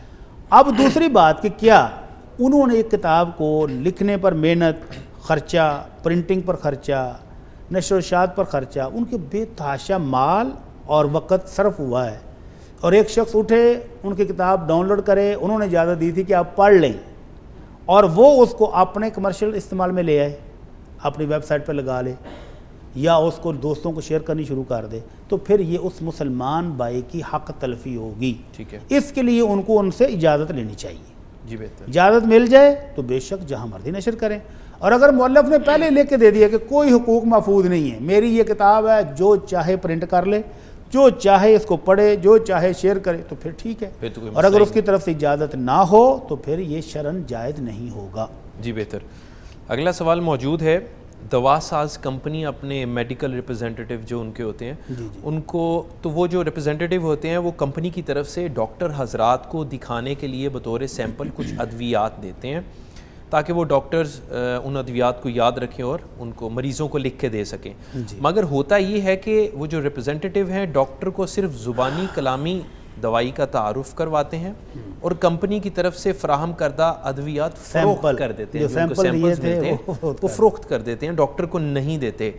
تو پھر مارکیٹ میں ایسے بے شمار لوگ ہیں جو صرف اس قسم کی دوائیاں خرید لیتے ہیں اور پھر ان کی خرید و فروخت میں ملوث بھی ہوتے ہیں. تو اس کے بارے میں کیا حکم ہے؟ تو پہلا وہ جو کمپنی کا ملازم ہے اس نے دھوکہ دیا کہ نہیں اپنی کمپنی کو؟ دھوکہ دیا. تو اللہ کے نبی صلی اللہ علیہ وسلم کا فرمان ہے من غشنا فلیس منا, جس نے دھوکہ دہی سے کام لیا ہے وہ ہم مسلمانوں کے طریقے پر نہیں ہیں. صحیح صحیح. اور دوسرا معنی کہ وہ ہم میں سے نہیں ہیں, ہم میں سے نہیں. تو جو مسلمان ہی نہ رہا جی تو اس کی کمائی کا کیا ہوگا؟ تو دوسرا اللہ کے نبی صلی اللہ علیہ وسلم فرمایا والمکر والخداع فی النار, یہ جو دھوکہ, فراڈ, مکر و فریب ہے یہ تو جہنم میں لے جائے گا. تو اس بھائی کو اللہ سے ڈرنا چاہیے. کمپنی کی امانت ہے اور امانت کو پورے ایمانداری کے ساتھ اس کے مقام تک پہنچانا چاہیے. ٹھیک ہے. تو اس کو بیچنا اور اس سے کمائی کرنا اس شخص کے لیے قطعاً جائز نہیں ہے.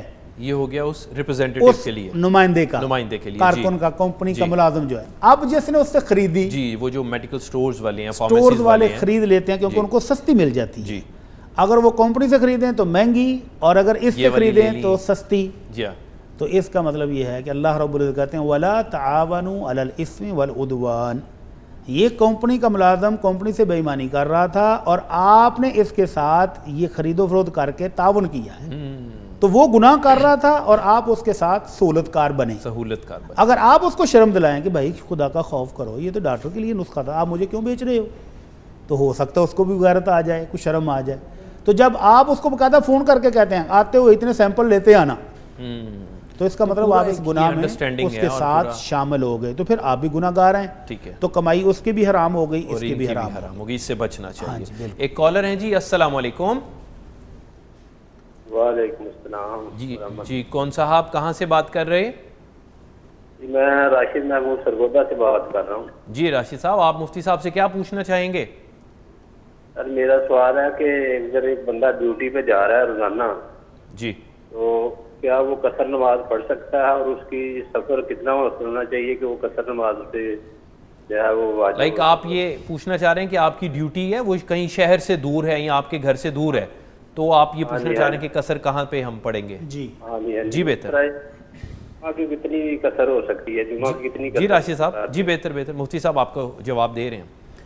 جی قصر نماز کے لیے آپ کے اپنے علاقے سے 20 سے 22 کلومیٹر آپ باہر چلے جائیں۔ ٹھیک ہے، لاہور ہے، لاہور مطلب یہ پورا ایک سٹی کراچی ہے، ٹھیک ہے، فیصل آباد ہے، خواہ وہ کتنا بھی پھیل جائے، یہ بات ٹھیک ہے۔ لاہور اگر آپ کانا سے شروع ہوں تو کالا شکاکو تک کو 50-60 کلومیٹر بن جاتا جی، ہے، اور یہ ایک شہر ہے، ایک شہر ہے۔ جی، کالا شکاکو سے آپ بانگا بنڈی کی طرف جائیں تو یہ بھی 50-60 کلومیٹر بن جاتا ہے، اور شہر ہے، اور کراچی والے کہتے ہیں جی ایک کونے سے چلیں تو دوسرے کونے تک جاتے ہوئے 2 گھنٹے لگ جاتے ہیں، جی بالکل، تو شہر ایک ہے، ٹھیک ہے۔ شہر کے اندر آپ کو 10 گھنٹے بھی لگ جائیں، ٹریفک بلاک ہے اور آپ 10 مرضی بڑا گھنٹے، شہر ہے، وہاں آپ قصر نہیں کریں گے۔ اور اللہ کے نبی صلی اللہ علیہ وسلم جب مدینہ منورہ سے باہر نکلتے اور لمبا سفر ہوتا تو پھر آپ مدینے کی حدود سے نکلتے ہی قصر کر لیتے تھے۔ مثلا ذوالحلیفہ 7-8 کلومیٹر دور ہے، جی، اور آپ وہاں آ کر نماز قصر کرتے تھے جب سفر لمبا ہو۔ آپ مکہ جا رہے ہیں اور مکہ 500 کلومیٹر دور ہے، صحیح، تو آپ نے 8 کلومیٹر پر ہی قصر کی ہے، ٹھیک ہے۔ لیکن اگر آپ کا ٹوٹل سفر ہی اتنا سا ہو کہ 20-22 کلومیٹر، تو پھر اپنے شہر کی حدود کے بعد ٹھیک ہے، 20 کلومیٹر یا 22 کلومیٹر پر جب آپ پہنچ جائیں تو وہاں آپ قصر بھی کر سکتے ہیں، جمع بھی کر سکتے ہیں، جی بہتر، اور اگر اس سے کم ہو تو پھر نہیں کر سکتے۔ جی اوکے۔ ابھی آپ نے جس طرح فرمایا کہ وہ اور یہ بھائی کی بات ہے کہ وہ روزانہ کہیں جاتے ہیں جاب کے لیے، جی، اس میں علماء کرام کے 2 نقطہ نظر ہیں جی، کہ اگر تو وہ واقعی اتنا سفر ہے شہر سے باہر اور روزانہ جاتے ہیں اور آتے ہیں تو وہ قصر کر لیں، مسافر ہیں۔ اور دوسرے علماء کرام کہتے ہیں کہ نہیں، جہاں وہ جاب کر رہا ہے جب وہاں پہنچ گیا تو وہاں قصر نہیں کر سکتا، وہ اس کی رہائش ہے، رہائش کی طرح ہے، تو وہاں پر وہ پوری پڑے، اور رستے میں اگر پڑے گا تو قصر کرے، مطلب اس کا ڈیلی کا مقام ہے، ہاں اس نے ڈیلی وہاں کا، آنا جی جانا جی آنا جانا، جی، کوئی سارے پہلو اس کے واضح جی ہو گیا، جزاکم اللہ۔ سوال یہ ہے، ابھی پہلے ہم نے بات کی کہ وہ دوائیاں بیچ لیتے ہیں، سیمپلز وغیرہ کو، لیکن دوسری جانب جو میڈیکل کمپنیز ہیں وہ ڈاکٹرز کو کچھ تحائف بھی دیتی ہیں کہ آپ ہماری اتنی سیل کریں، ہماری یہ والی میڈیسن، یہ پروڈکٹ آپ اتنی سیل کریں تو آپ کو یہ پرائز ملے گا، گفٹ ملے گا، تو کیا وہ شرعاً درست ہے؟ یہ جو ڈاکٹرز کے گفٹ ہیں جی، ان کی وصولی غریب آدمی کی جیب سے ہوتی ہے، میری معلومات کی حد تک، میں نے باقاعدہ کنفرم بھی کروایا۔ جی بالکل، ایک پوسٹ میرے پاس آئی، ایک ویڈیو میں نے دیکھی کہ ان کمپنیوں کا ڈسا ہوا ایک شخص رو رہا تھا کہ یہ ڈاکٹر اور کمپنیوں کی ملی بھگت سے غریب آدمی کس طرح پس رہا ہے کہ وہ دوائی جو 2-4 روپے میں تیار ہوتی ہے وہ ڈاکٹر کی کمیشن اور کمپنیوں کی اجارہ داری کی وجہ سے غریب آدمی کو 500 سے 1000 روپے میں ملتی ہے۔ اگر یہ ڈاکٹر حضرات کی کمیشن نہ ہو، ڈاکٹر حضرات کو لمبے لمبے ٹور کروائے جاتے ہیں، ان کو گھر لے کر دیے جاتے ہیں، ان کو ہاسپٹل بنا کر دیے جاتے ہیں، اور پھر ڈاکٹر 10 دوائیاں بھی اس کے مقابلے میں موجود ہوں جو سستی ہیں تو وہ مریض کو وہی دے گا جس کمپنی سے کمیشن لی ہے۔ ٹھیک ہے، اور میں یہ سن کے حیران ہوا کہ 60 کھرب روپے کا یہ بزنس ہے جو کمپنیاں ڈاکٹروں کے ساتھ مل کے کر رہی ہیں، مائی گاڈ، اور یہ ساری وصولی کہاں سے ہوتی ہے؟ غریب آدمی کی جیب سے، جس نے جا کر میڈیکل سٹور سے دوائی خریدنی ہے۔ ٹھیک ہے، تو یہ جو تحائف ہیں اگر تو یہ اس کی دوائی کی قیمت میں شامل نہ ہوں، کمپنی اپنی طرف سے دے رہی ہے تو جائز ہے، ٹھیک ہے، لیکن اگر اس تحفے کی وجہ سے اور یہ سارے جتنے اخراجات ہیں دوائی کی قیمت میں ڈال کے تو غریب آدمی سے وصول کرنے، تو پھر یہ ظلم ہے، اور اس سے ڈاکٹروں کو اور کمپنیوں دونوں کو توبہ کرنی چاہیے اور دونوں کو اللہ سے ڈرنا چاہیے۔ جی بہتر۔ ایک اور کالر ہیں جی، ان کو شامل کرتے ہیں۔ السلام علیکم۔ السلام جی، جی کون صاحب کہاں سے بات کر رہے؟ میں جی قلعہ کالر والا سے بات کر رہا ہوں۔ جی محترم، میں پوچھنا چاہتا تھا جی کہ یہ جو چینل تراویحاں آن لائن جو پڑھاتے ہیں جی ہم دیکھتے ہیں، ان کے ساتھ اگر گھر میں آدمی نماز تراویح ادا کرے تو کیا یہ مطلب صحیح ہوگی یا نہیں؟ جی بہتر عبد الواحد صاحب، جی بہتر، ابھی پوچھ لیتے ہیں۔ نہیں، اس طرح نماز ابھی جو لائیو چل رہا ہے یہ، جی آپ جواب دیکھیے سر، آپ جواب دیکھیے، مفتی صاحب دے رہے ہیں، آپ ٹی وی پہ دیکھیے۔ ہاں جی، ہاں جی، نماز جماعت کے ساتھ پڑھنے کی شروط میں سے ایک شرط یہ بھی ہے کہ آپ اس مسجد کی صفوں کے ساتھ متصل ہوں۔ ٹھیک ہے، تو یہ آپ متصل نہیں ہیں، ابھی لائٹ بند ہو جائے تو وہ رابطہ ختم۔ تو نماز کے لیے ایون وہ گھر جو مسجد کے ساتھ ہیں تو وہ کہیں جی آواز تو آ ہی رہی تھی تو ہم یہاں پڑھ لیں، نہیں، ان کو مسجد میں امام کے پیچھے ہی پڑھنی پڑے گی. ٹھیک ہے. تو یہ جو آن لائن سسٹم ہے یہ درست نہیں ہے, اس طرح نماز نہیں ہوتی ہے. جی بہتر. تو ان کو بھائی صاحب بزرگوں کو چاہیے اپنی قریبی مسجد میں جائیں اور وہاں جماعت کا جا کر ثواب حاصل کریں. اچھا, اس پہ میں مزید کچھ رہنمائی چاہوں گا. لائک ایک مسجد ہے, وہاں پہ نماز چل رہی ہے اور وہاں جگہ مکمل ہو گئی ہے, اسی اور اس کی مسجد صفیں باہر تک چلی جائیں. نہیں, اگر باہر تک نہیں ہے, ہاں, وہ درمیان میں کوئی اگر روڈ ہے سڑک اور سامنے, وہ منقطع ہوگی نا. ٹھیک ہے. تو جو پچھلے والا گھر ہے وہ اپنے گھر کے اندر نہیں پڑھ سکتا. نہیں, اگر وہ بھی مسجد کا ہی پارٹ ہو. اگر درمیان میں سڑک ہے تو یہ منقطع ہو گئی صفیں. اوکے. اگر مسجد کے دروازے سے باہر صفیں آ گئی ہیں اور چلتے چلتے وہ پچھلے گھر کے ساتھ جا کر اٹیچ ہو گئی ہیں تو پیچھے وہ کھڑے ہیں تو ٹھیک ہے. جیسے بیت اللہ میں دیکھیں کہاں تک چلی جاتی ہیں صفیں. جی بالکل. تو یہ ٹھیک ہے. لیکن اگر درمیان میں آ گیا انقطاع, درمیان میں صفیں ٹوٹ گئیں تو پھر یہ الگ تھلگ اکیلا کھڑا ہے تو یہ نماز نہیں ہوگی پھر. سبحان اللہ, سبحان اللہ. ایک اور کالر ہیں جی. السلام علیکم. وعلیکم السلام. جی کون صاحب, کہاں سے؟ جی میں فہد علی بات کر رہا ہوں مریض کے سے. جی فہد صاحب, کیا پوچھنا چاہیں گے؟ سر میرے نا 2 کویسچن ہیں مفتی صاحب سے. کہ سوال نمبر 1 ہے کہ میرے والد صاحب نا پولیس میں ملازم تھے, ان کی ڈیتھ ہو گئی ہے, تو ہمیں نا محکمے کی طرف سے نا کچھ فنڈ وغیرہ ملے ہیں, تو ان پیسوں سے ہم نے ایک پلاٹ لیا ہے اور ایک گھر لیا ہے. ٹھیک ہے. تو گھر کے ابھی آدھے پیسے جو ہیں وہ دینے والے رہتے ہیں, تو کیا ہماری رہنمائی فرمائے اس پہ ہماری زکوٰۃ بنتی ہے یا نہیں بنتی؟ جی بہتر. اور دوسرا سوال آپ کہہ رہے ہیں؟ اور دوسرا کویسچن یہ ہے کہ ابھی ہمیں نا سیلری مل رہی ہے والد صاحب کی, تو اس میں سے نا کچھ کٹوتی ہوتی ہے, وہ جی پی فنڈ دیتے ہیں, کیا یہ دینا جائز ہے یا نہیں جائز, یہ کلیئر کر دیں. جی بہتر. جی بہتر محترم. ابھی مفتی صاحب جواب دے رہے. فہد, پہلا سوال تو یہ تھا کہ والد صاحب کی طرف سے جو پیسے ملے اس کو انہوں نے گھر خرید لیا ہے. گھر خرید لیا, تو جو گھر ہے لیکن ابھی پوری قیمت بھی ادا نہیں ہوئی. پوری بھی ادا ہو جائے. جی ٹھیک ہے. تو یہ گھر ہے نا, ٹھیک ہے, رہائشی گھر کے اوپر زکوٰۃ نہیں ہے. ٹھیک ہے. تو جو رہائش کے لیے گھر انہوں نے بنایا ہے اس پر زکوٰۃ نہیں ہے, اگرچہ پوری رقم بھی جا چکی ہو. ٹھیک ہے. تو دوسرا سوال تھا, اور اگر اضافی ہوگا, اگر جس میں رہ رہے ہیں اس کے علاوہ کوئی اضافی ہے, پھر زکوٰۃ دیں گے؟ اگر پیسے اضافی ان کے پاس موجود ہیں یا گھر ایک اور موجود ہے, ایک گھر رہائش رکھی ہوئی ہے اور دوسرے گھر کو رینٹ پہ دیا ہوا ہے. جی بہتر. تو اگر رینٹ پہ دیا ہوا ہے تو اس کے رینٹ پر زکوٰۃ ہوگی. اگر وہ پیسے آتے ہیں آپ کے بینک میں پڑے رہیں اور سال گزر جائے تو پھر زکوٰۃ ہوگی. اور اگر وہ خرچ ہو گئے, رینٹ آیا 20,000 30,000 وہ آتے خرچ ہو گیا, تو خرچ پر تو زکوٰۃ نہیں ہے, سیونگ پر زکوٰۃ ہے. ٹھیک ہے. اور وہ جو بھائی نے بات کی جی پی فنڈ کی, تو اس کے 2 آپشن گورنمنٹ دیتی ہے کہ آپ لینا چاہتے ہیں یا نہیں لینا چاہتے. اگر آپ لیں گے تو لازماً اس میں سود بھی شامل ہوگا. جتنی اماؤنٹ آپ کی آپ نے ان کو جمع کروائی ہے وہ بینک میں جمع ہوتی رہتی ہے, اس پر پھر جو بینک سود دیتے ہیں وہ بھی آپ کو جب ریٹرن کریں گے تو وہ بھی اس میں شامل ہوگا. تو وہ سود آپ کے لیے حلال اور جائز نہیں ہوگا. تو اس وقت آپ کا اگر آپ کے پاس آپشن ہے کہ ہم یہ نہیں لینا چاہتے تو آپ بند کروا دیں. صحیح صحیح. دوسرا آپشن یہ ہے کہ جب اینڈ پر جا کر آپ کو رقم ملے گی تو آپ کہیں گے سود ہم نے نہیں لینا, اور اہل تقویٰ نے ایسا کیا ہے. سبحان اللہ. کہ انہوں نے کہا نہیں جی میری جو جینون رقم تھی وہ مجھے دے دیں اور سود سارا سر نکال لیں. تو اس سے بچنے کے لیے ابھی بہتر ہے کہ آپ ابھی ان کو کہہ دیں جی ہم اپنے جی پی فنڈ میں سود نہیں لینا چاہتے. سبحان اللہ. سبحان اللہ. مسئلہ حل ہو جائے گا. اللہ کریم راضی ہوں ان سے. ایک چھوٹا سا وقفہ لینا ہے ناظرین, ایک چھوٹا سا بریک ہے, بریک کے بعد دوبارہ آپ کی خدمت میں حاضر ہو رہے ہیں. اسٹے وتھ پیغام ٹی وی.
Welcome back.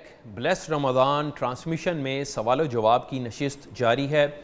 ہماری سلائیڈ پہ نمبرز چل رہے ہیں, آپ وہاں پہ ان نمبرز کو نوٹ کیجئے, کال ملائیے, مفتی صاحب سے اپنا سوال کیجئے. مفتی صاحب ہمارے ساتھ مسلسل موجود ہیں اور آپ کے سوالوں کو ہم کوشش کر رہے ہیں کہ زیادہ سے زیادہ سوال ہم ان کو انٹرٹین کر سکیں، ان کے جواب دے سکیں.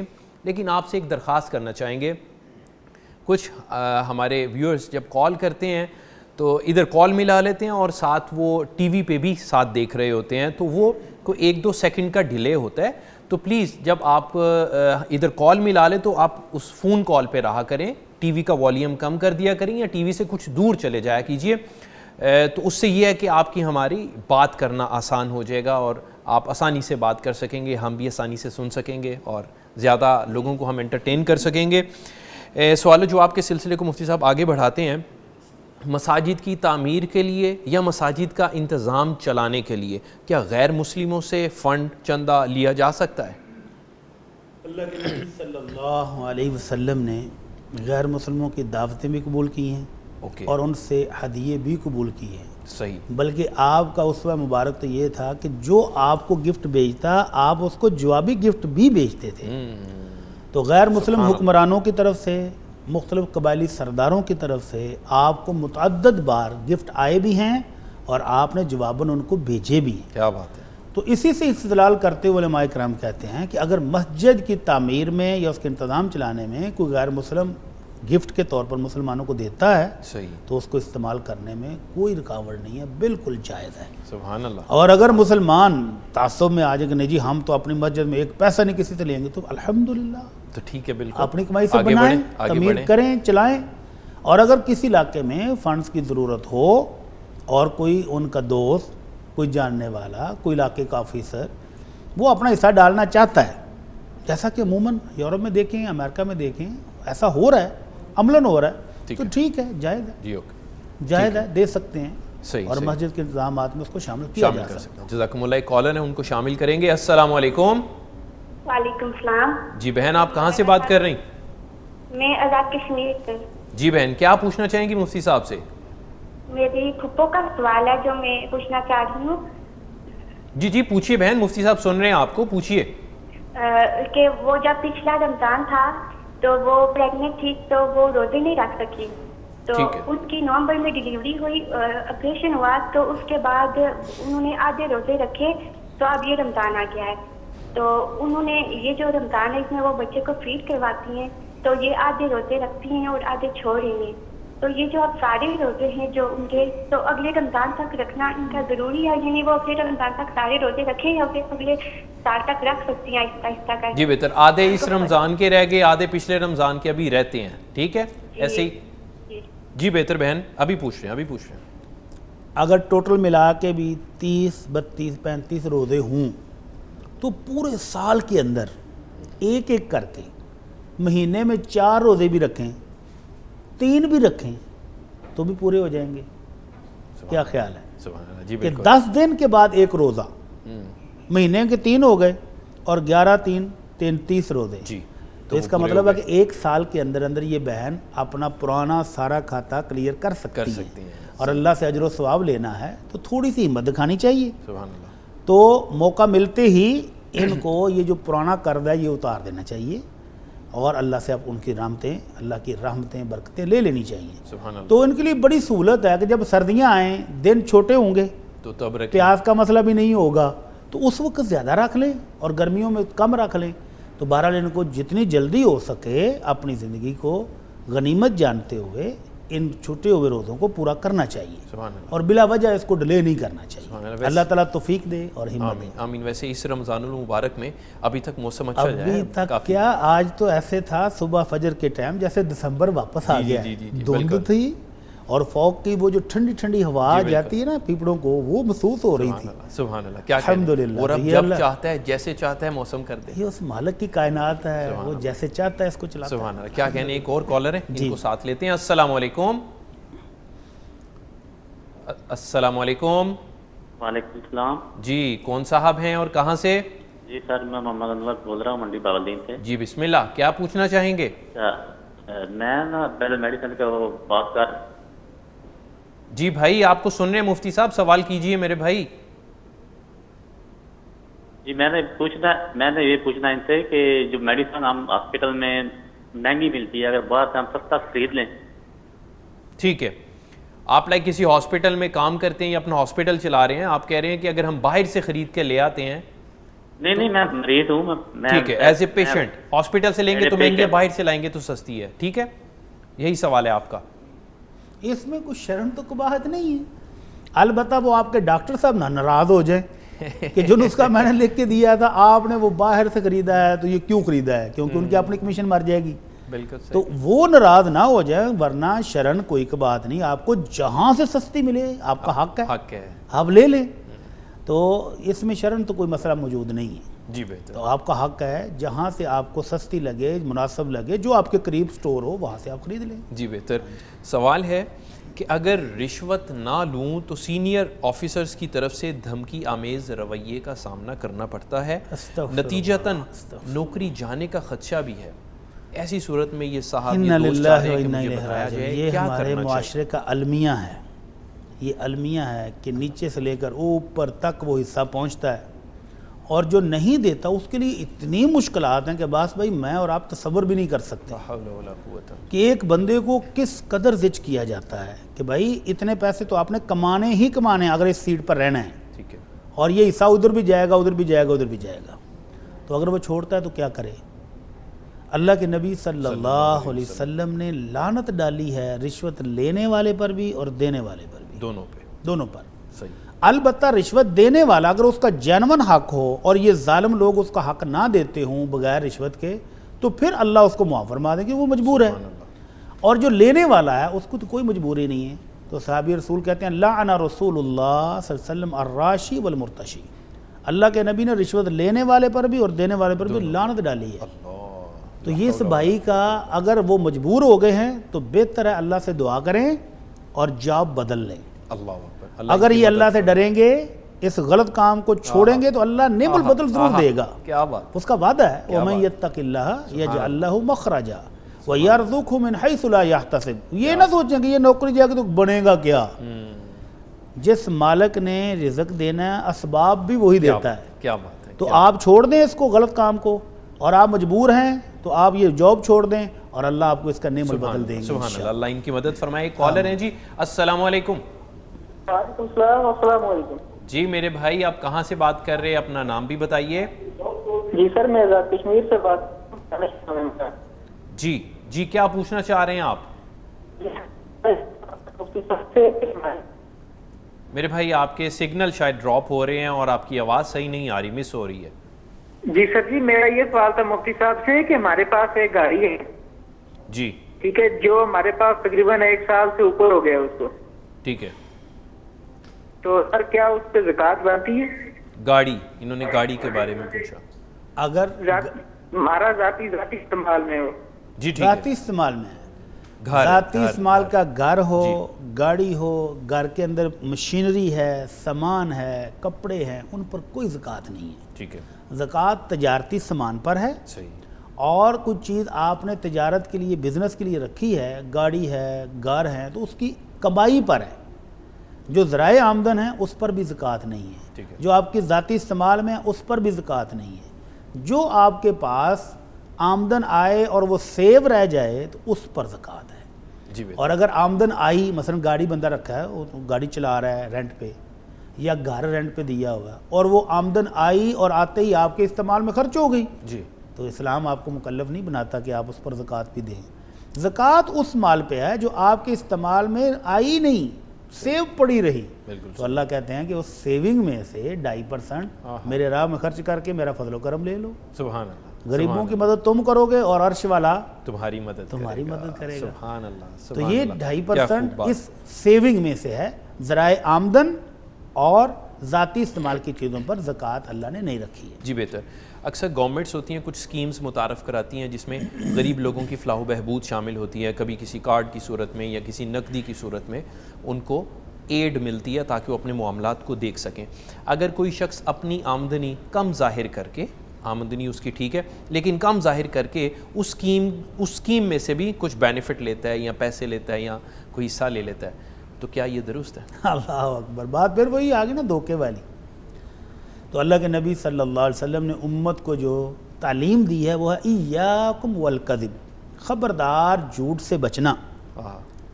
فَإِنَّ الْكَذِبَ يَهْدِي إِلَى الْفُجُورِ، ایک جھوٹ آپ کو بے شمار برائیوں کی راہ دکھائے گا اور وہ برائیاں جو ہیں وہ آپ کو جہنم میں لے جائیں گی۔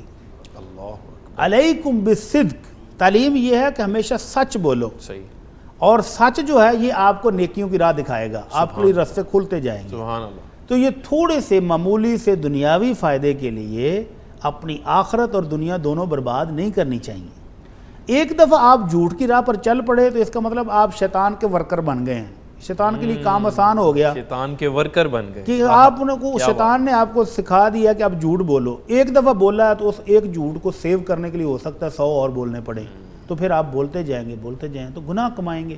تو اس لیے اس بھائی کو اللہ سے مدد مانگنی چاہیے، اللہ سے اس کا فضل و کرم مانگنا چاہیے، اور جو اللہ نے، ہاں ایک بات اور بھی ذہن میں آ رہی ہے، جی بسم اللہ، کہ اللہ نے آپ کو جو آمدن دی ہے اس کا فضل و کرم ہے، بے شک، اور آپ اس کو کاغذات میں کم شو کر کے کہیں ناشکری نہ کرنے والوں میں شامل ہو جائیں۔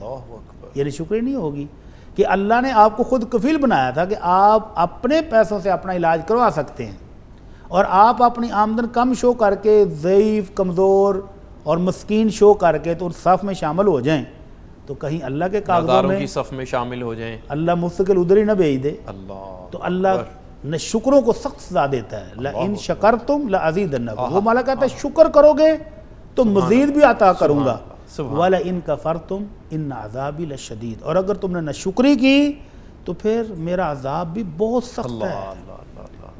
تو اللہ کے عذاب سے ڈرنا چاہیے، دھوکہ، فراڈ، جھوٹ، اس سے بچنا چاہیے، ہمیشہ سچ بولیں اور سچائی کے ساتھ کھڑے ہو جائیں تو اللہ کی رحمتیں بھی آئیں گی۔ ممکن ہے کہ آپ کو سکیم کی ضرورت ہی نہ رہے، سبحان اللہ، اور اگر آپ نے جھوٹ بولا اور سکیم لے بھی لی، فائدہ پھر بھی نہ ہوا تو پھر کیا کریں گے؟ اسی سکیم کے تحت مثال کے طور پر آپ نے میڈیکل آپ نے لے لیا، اور اگر آپ کے مریض کو فاقہ ہی نہ ہوا تو آپریٹ آپ نے کرا لیا حکومتی خرچے پر، کم آمدنی شو کر کے، کوئی خرچہ نہیں آیا جی، زیرو، سارا خرچہ حکومت نے لے لیا، تو اب آپ کا مریض صحت مند نہ ہو تو آپ کو کیا فائدہ ہوا؟ آپ کے کھاتے میں جھوٹ بھی لکھا گیا اور میڈیکلی نقصان بھی ہو گیا، اور اللہ کو بھی ناراض کر بیٹھے، اور اگر اللہ کو ناراض کر لیا تو اس سے بڑا خسارہ ہی کوئی نہیں ہے، اس سے بڑا خسارہ ہی کوئی نہیں ہے۔ وہ رزق ہے یا شفا ہے، وہ تو اللہ کے فضل سے آنی ہے، وہ ان چیزوں سے تھوڑا اللہ راضی ہوگا تو سب کچھ ملے گا، اور اگر اللہ کو ہی ناراض کر لیا تو پھر دنیا بھی گئی، آخرت بھی گئی۔ اللہ تعالیٰ محفوظ فرمائے۔ ایک سوال ہے، بلکہ کالر ہیں، پہلے ان کو لے لیتے ہیں پھر سوال کو لیتے ہیں۔ جی السلام علیکم۔ جی وعلیکم السلام علیکم۔ جی میرے محترم، کون صاحب ہیں اور کہاں سے؟ یہ آزاد شبیر سے بول رہا ہوں۔ جی بسم اللہ، کیا پوچھنا چاہیں گے مفتی صاحب سے؟ میرا محترم اجمل بٹی صاحب کو سلام اور چغتائی صاحب کو سلام۔ وعلیکم السلام ورحمۃ اللہ وبرکاتہ۔ جی کیا پوچھنا چاہیں گے؟ میرا ایک عزیز ہے، وہ برطانیہ میں ہوتا ہے جی، وہ جس اسٹور پہ کام کرتا ہے اس میں وہ اور چیزوں کے علاوہ شراب بھی ادھر فروخت ہوتی ہے۔ صحیح، ٹھیک ہے جی۔ جی میرے بھائی، آپ پلیز ہم سے بات کیجئے، آپ ٹی وی کی جانب نہ دیکھیے۔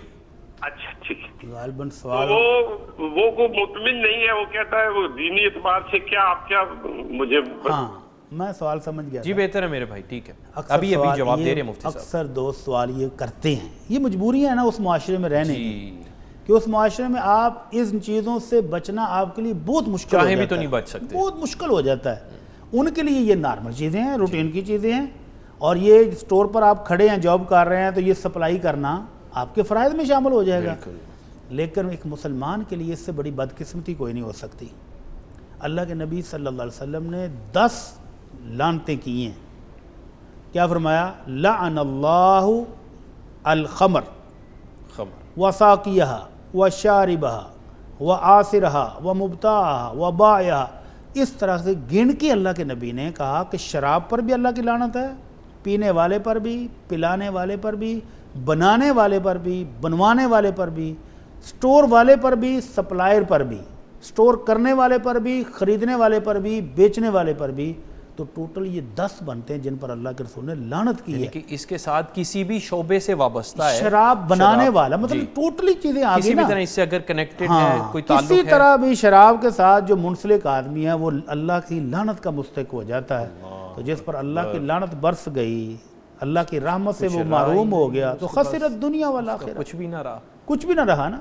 تو مسلمان کو پھر کرنا کیا چاہیے؟ جی نمبر 1، اگر سٹور والا کو اچھا انسان ہے تو اس سے کہہ کر وہ اپنی ڈیوٹی تبدیل کروا لے، کسی ایسے سیکشن میں جہاں سبزیاں ہیں، جی بالکل، فروٹ ہیں، بالکل حلال چیزیں، حلال چیزیں، اس ڈپارٹمنٹ میں چلا جائے، کپڑے ہیں، جوتے ہیں، بے شمار بڑے سٹور پر تو بے شمار چیزیں ہوتی ہیں، تو وہ اپنا سیکشن تبدیل کروا لے اگر یہ ممکن ہو۔ ٹھیک ہے، اگر یہ ممکن نہ ہوگا، نہیں جی آپ کی ڈیوٹی یہیں ہے، آپ یہیں ریکروٹمنٹ آپ کی ہوئی تھی، آپ یہیں رہیں گے، تو پھر یہ مسلمان کو 1 منٹ بھی نہیں لگانا چاہیے یہ جاب چھوڑنے میں۔ اوکے، تو اللہ کا وعدہ ہے، اللہ کا وعدہ ہے کہ جو اس سے ڈرتے ہوئے ایک غلط چیز کو چھوڑے گا تو وہ نعم البدل دے گا۔ سبحان اللہ۔ تو اس بھائی کو رزق کی فکر نہیں کرنی، وَمَا مِن دَابَّةٍ فِي الْأَرْضِ إِلَّا عَلَى اللَّهِ رِزْقُهَا۔ وہ جو چونٹی ہے نا چھوٹی سی، اس کا رزق بھی اللہ کے ذمہ ہے، اور وہ ویل مچھلی جو روزانہ کا 20 ٹن کھاتی ہے، اس کو بھی اللہ ہی دیتا ہے۔ تو انسان تو کھاتا ہی اتنا سا ایک برگر، کیا بات ہے۔ تو اس لیے اس کے رزق کی فکر نہیں کرنی چاہیے، آخرت کی فکر کریں، بات کر کے دیکھ لیں، اگر سیٹلمنٹ اگر ہو جائے تو الحمدللہ، نہیں تو اللہ سے کچھ اور مانگے اور نکلے، اللہ سے مانگے اور اس کو چھوڑ دیں۔ جی بہتر، کالر ہیں جی ہمارے ساتھ، السلام علیکم۔ وعلیکم السلام جی، کون اور کہاں سے؟ جی میں سردار خان بول رہا ہوں سرگودا سے۔ بھائی تھوڑا سا بلند کیجیے گا اپنی آواز کو، مفتی صاحب سن رہے ہیں آپ کی آواز، تھوڑا سا بلند بولیے گا، کیا کہنا چاہ رہے ہیں آپ؟ سردار خان بول رہا ہوں سرگودا سے۔ جی کیا پوچھنا چاہ رہے ہیں؟ یہ پوچھنا بھائی کہ کیا ایک شادی شدہ بیٹی کو زکوٰۃ دی جا سکتی ہے؟ اچھا جی ٹھیک ہے، جی بہتر میرے بھائی، ابھی پوچھ لیتے ہیں۔ اللہ اکبر، اللہ اکبر۔ عباس بھائی اس طرح کے سوال مجھے بڑی تکلیف دیتے ہیں۔ باپ کے لیے کس قدر تکلیف کی بات؟ میرے لیے یہ سوال بہت تکلیف دہ ہوتا ہے جب کوئی بندہ یہ کہتا ہے کہ ہماری بہن غریب ہے، کیا ہم اس کو زکوٰۃ دے دیں؟ یعنی آپ کس چیز کے بھائی ہیں کہ آپ اپنی بہن کو زکوٰۃ تو دینے کے لیے تیار ہیں لیکن اس کی مدد کرنے کو تیار نہیں ہیں؟ جب کوئی بندہ تک مجھ سے ایک بندے نے یہ پوچھا، اور اس دن میں بہت رویا تھا، جس دن اس نے کہا کہ میرے والدین غریب ہیں، مقروض ہیں، تو کیا میں زکوٰۃ سے والدین کا قرضہ اتار دوں؟ انا للہ و انا الیہ راجعون۔ یہ معاشرتی بے حسی نہ جانے مسلمانوں میں کہاں سے آ گئی ہے کہ بھائی بہن کو زکوٰۃ دینا چاہتا ہے، باپ بیٹی کو زکوٰۃ دینا چاہتا ہے۔ ایون ابھی کل پرسوں ایک خاتون نے سوال پوچھا تھا کہ والدہ پوچھ رہی ہے کہ میری بیٹی کے پاس گھر نہیں، زمین کا ٹکڑا ہے، تو کیا میں اپنی زکوٰۃ سے بیٹی کو گھر بنا دوں؟ کیسی بے حسی ہے کہ جس والدہ کے پاس اتنی رقم زکوٰۃ کی موجود ہے کہ وہ اس زکوٰۃ سے بیٹی کو گھر بنا کے دے سکتی ہے، تو کیا تحفے میں نہیں دے سکتی؟ تو کیا وہ اپنی اصل رقم سے بیٹی کو گفٹ نہیں کر سکتی؟ تو اسی طرح بھائی کا بہن کو زکوٰۃ دینا جائز ہے، دے سکتا ہے، لیکن وہ بھائی کیا ہوئے جو ایک بہن کو مدد بھی نہیں کر سکتے؟ بہن سسکتی رہے اور رمضان کا انتظار کرتی رہے کہ بھائی میرے میں رمضان میں آئیں گے، زکوٰۃ دے کے جائیں گے۔ اللہ اکبر، انا للہ و انا الیہ راجعون۔ ان بھائیوں کو اللہ کا خوف کرنا چاہیے، اگر اللہ کا کرم ہے، اس کا فضل ہے، تو بہن کی دعائیں لے لیں، زکوٰۃ ہی نہ دینے چلے جائیں، زکوٰۃ کے علاوہ بھی بہن کو جس چیز کی ضرورت ہے وہ فراہم کریں۔ اللہ سارے بھائیوں کو رحم دلی، صلہ رحمی عطا فرمائے اور ترس کرنے کی توفیق عطا فرمائے۔ اور اگر بیٹی رخصت کر دی ہے، اپنے گھر پہ رہتی ہے، تو کیا پھر والد دے سکتے؟ تو کیا تعلق ختم ہو جاتا ہے؟ نہیں، بیٹی اگر چلی گئی ہے، اپنے شادی ہو گئی، تو کیا باپ اور بیٹی کا تعلق ختم ہو جاتا ہے؟ نہیں، تو زکوٰۃ دے سکتا ہے، باپ کی بھی دے سکتا ہے زکوٰۃ، لیکن باپ کا اصل مال کدھر جائے گا؟ یہ بیٹی تو وارث ہے اس کی، کیا کرنا ہے اس مال کا؟ کیا کرنا ہے؟ یہ بیٹی کل کو بھی وارث ہے۔ تو والدین کو بھی چاہیے کہ وہ اپنے اصل مال میں سے بیٹی کی جو جائز ضرورتیں ہیں وہ پوری کریں، ان کا خیال رکھیں شادی کے بعد کہ ان کو کس چیز کا دکھ ہے، کوئی تکلیف ہے تو دور کریں۔ والدین کہتے کن کو ہیں؟ اگر بچوں کے تکلیف میں ماں باپ تڑپتے نہیں تو پھر وہ والدین کس بات کے ہیں؟ تو وہ تو کاغذی والدین ہوئے نا، پھر وہ جنم تو نہ ہو۔ ہم سب پر رحمت فرمائے۔ کالر جی مزید ہیں، ان کو شامل کریں گے۔ السلام علیکم۔ وعلیکم السلام جی۔ جی اپنا اسم گرامی بتائیے گا اور شہر بھی۔ جی محمد اقبال سیالکوٹ۔ جی اقبال صاحب کیا پوچھنا چاہ رہے ہیں مفتی صاحب سے؟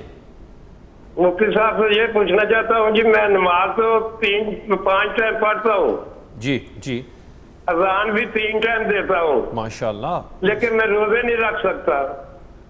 جی ٹھیک ہے.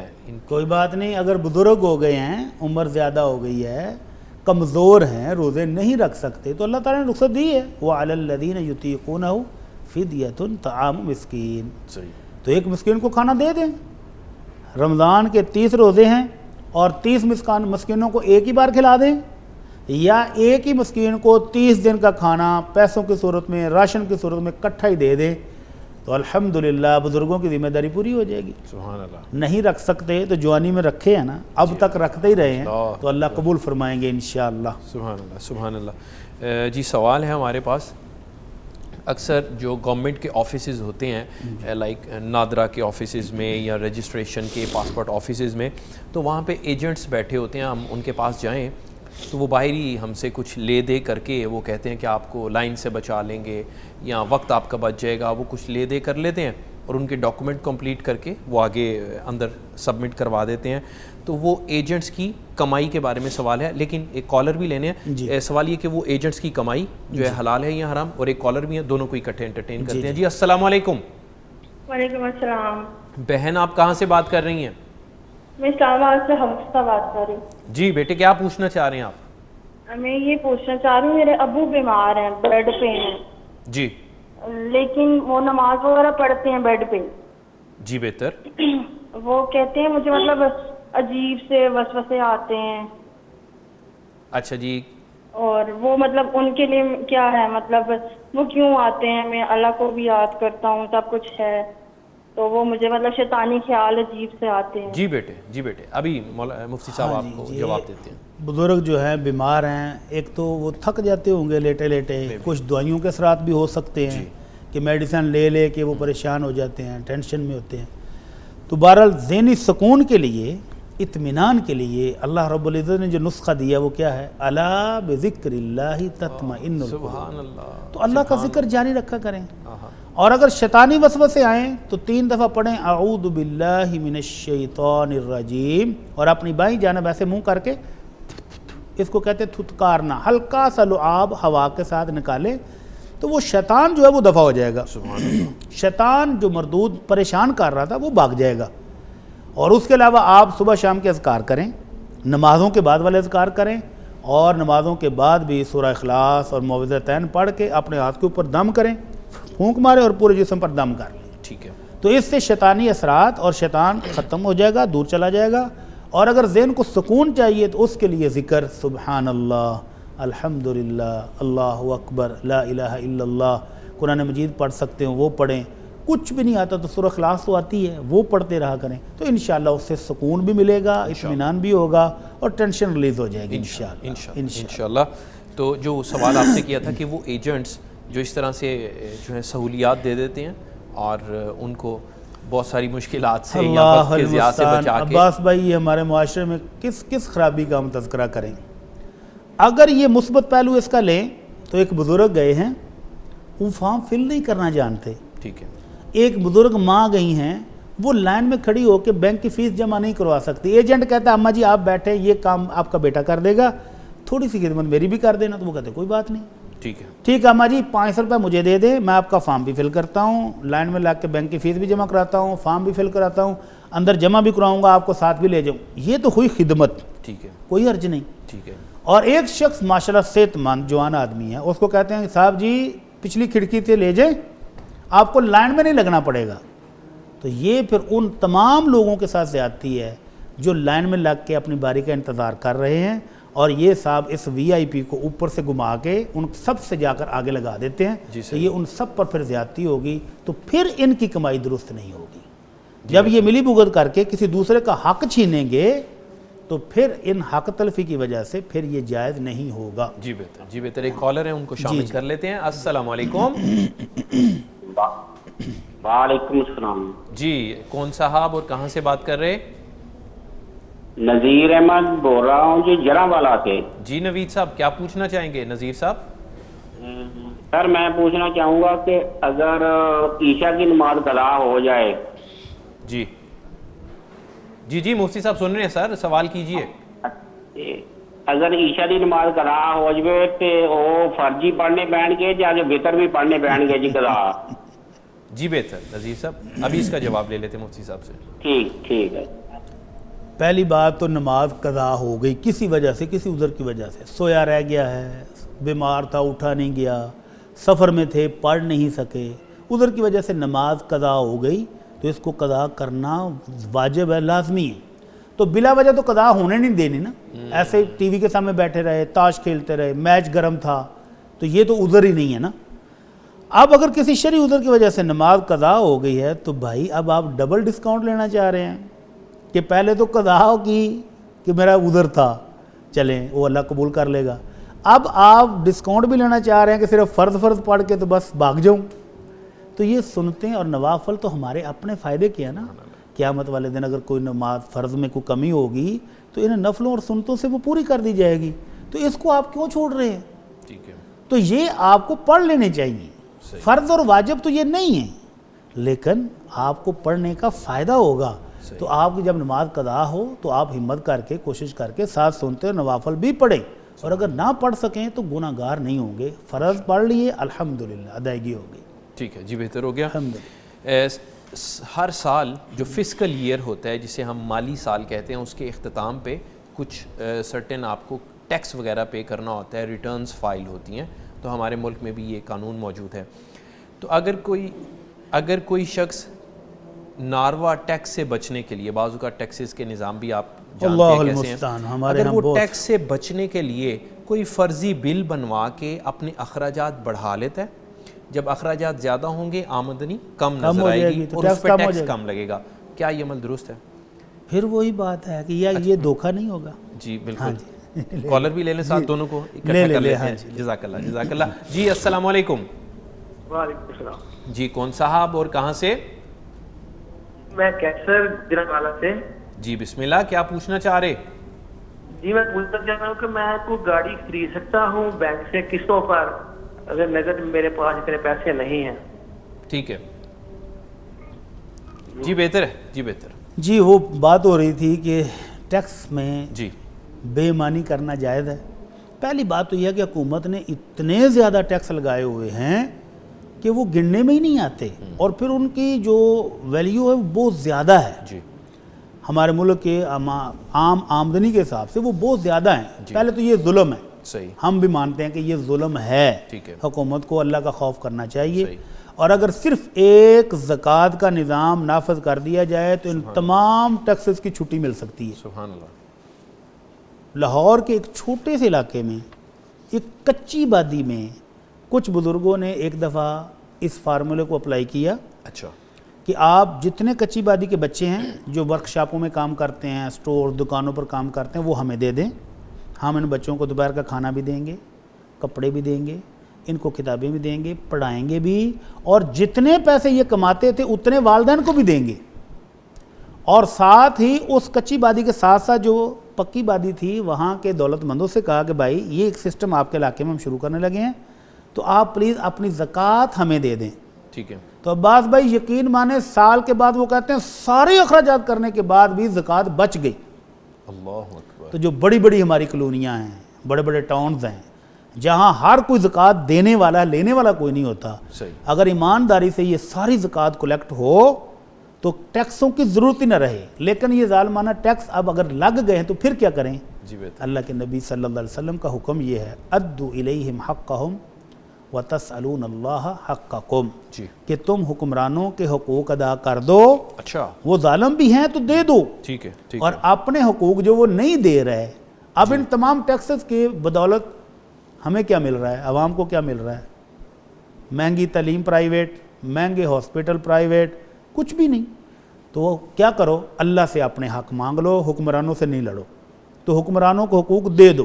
تو یہ جو فراڈ ہے یہ جائز نہیں ہوگا، ایمانداری کے ساتھ اپنا ٹیکس دیں اور اللہ سے دعا کریں کہ اللہ ہمیں ان ٹیکسز سے جان چھڑا دے اور اپنے فضل و کرم سے نواز دے۔ آمین۔ اور وہ سوال تھا کہ قسطوں پہ گاڑی لینا چاہ رہے ہیں، کہہ رہے ہیں پیسے نہیں ہیں پاس، قسطوں پہ گاڑی لینا کیا ضرورت کیا ہے، ایمرجنسی پر کیا ہے؟ بینک دے گا گاڑی تو ظاہر ہے اس کے پر وہ بھاری شرح سود بھی لگائے گا، تو سود کے ساتھ برکت آئے گی، اللہ نے اس کو جنگ قرار دیا ہے۔ تو سود کا ایک درہم بھی آپ کی آمدنی میں شامل ہو گیا تو سمجھیں آپ نے خیر و برکت کو اللہ حافظ کہہ دیا ہے، گڈ بائے، کوئی نہیں ملے گی۔ تو اس لیے سود سے بچ کر کوئی ایسا ادارہ اگر موجود ہو جو قسطوں پر آپ کو دے اور ساتھ سود وصول نہ کرے تو آپ وہاں سے لے لیں. اگر نہیں ابھی مل رہی تو پیسے جوڑنے شروع کریں, کمیٹی ڈالیں, اور جب اللہ توفیق دے کہ تب خرید لیں. گاڑی کوئی ایسی ضرورت نہیں ہے کہ جس کے باعث بندہ دنیا سے رخصت ہو جائے, گزارا ہو سکتا ہے. جی بہتر. ایک کالر ہیں جی, السلام علیکم. جی وعلیکم السلام, میں وقار بات کر رہا ہوں راولپنڈی سے. جی جناب, کیا پوچھنا چاہیں گے مفتی صاحب سے؟ جی میرے غسل سے متعلق 2 سوال ہیں. بھائی تھوڑا سا لاؤڈ بولیے گا پلیز. جی میرے غسل سے متعلق 2 سوال ہیں. ایک تو یہ کہ جب ہم غسل کرنے کے لیے جاتے ہیں, آج کل آپ کو پتہ ہے کہ جو ہمارے طہارت خانہ اور غسل خانہ ایک ہی جگہ پہ ہوتا ہے, تو ہم ادھر جاتے ہیں تو ہم نے نجاست تک دھو لی, اس کے بعد ہم وضو کرتے ہیں تو بسم اللہ تو ظاہر نہیں پڑھ سکتے, اندر ہم نے کپڑے بھی نہیں ہوتے, تو باہر آ کے دوبارہ بسم اللہ پڑھنی پڑے گی یا کیا کرنا پڑے گا؟ پہلا سوال. اور دوسرا سوال سر یہ ہے کہ اگر غسل کر لیا اور نہانے ابھی غسل کر ہی رہے ہیں تو آپ کا کرنے کے بعد شرمگاہ کو آپ کو ہاتھ لگ جاتا ہے, ٹھیک ہے, تو پھر آپ کو دوبارہ وضو کرنا پڑے گا یا وہ وضو چل جائے گا؟ جی بہتر, جی بہتر جناب. ابھی وقار صاحب اس کا جواب. پہلا مسئلہ تو یہ ہے کہ جب آپ غسل خانے میں انٹر ہو رہے ہیں تو بسم اللہ پڑھتے ہیں نا, بسم اللہ اللہم انی اعوذ بک من الخبث والخبائث. جی بالکل. تو پہلے ہی آپ کی نیت ہے کہ میں نے اندر جا کے واش روم بھی کرنا ہے اور غسل بھی کرنا ہے, وضو بھی کرنا ہے, ٹھیک ہے, تو انشاءاللہ یہی بسم اللہ پڑھی ہوئی جو ہے یہ کافی ہو جائے گی. دوبارہ باہر نکلنے کی ضرورت نہیں. جو آپ پڑھ کے تو انٹر ہوئے ہیں اور نیت کر لی تھی کہ میں نے وضو بھی غسل بھی کرنا ہے تو یہ کافی ہے. دوسری بات بھائی کہہ رہے ہیں کہ اگر غسل کے دوران پہلے انہوں نے وضو کیا سنت کے مطابق, پھر غسل شروع کیا ہے, تو غسل کے دوران اگر شرمگاہ کو ہاتھ لگے, جیسے کہ عموماً صابن لگاتے ہوئے لگ جاتا ہے, تو غسل نہیں ٹوٹے گا, البتہ وہ وضو دوبارہ کرنا پڑے گا. غسل ٹھیک ہے, غسل مکمل کریں اور دوبارہ جب نماز پڑھنے لگیں گے تو وضو دوبارہ کر لیں. ٹھیک ہے جی, بہتر ہو گیا. اگلا سوال ہمارے پاس موجود ہے پلاٹ کی نشاندہی سے پہلے, کیونکہ آج کل جو سکیمز نکلتی ہیں تو ان میں پوزیشن نہیں ہوتی, ابھی کچھ معلوم نہیں ہوتا.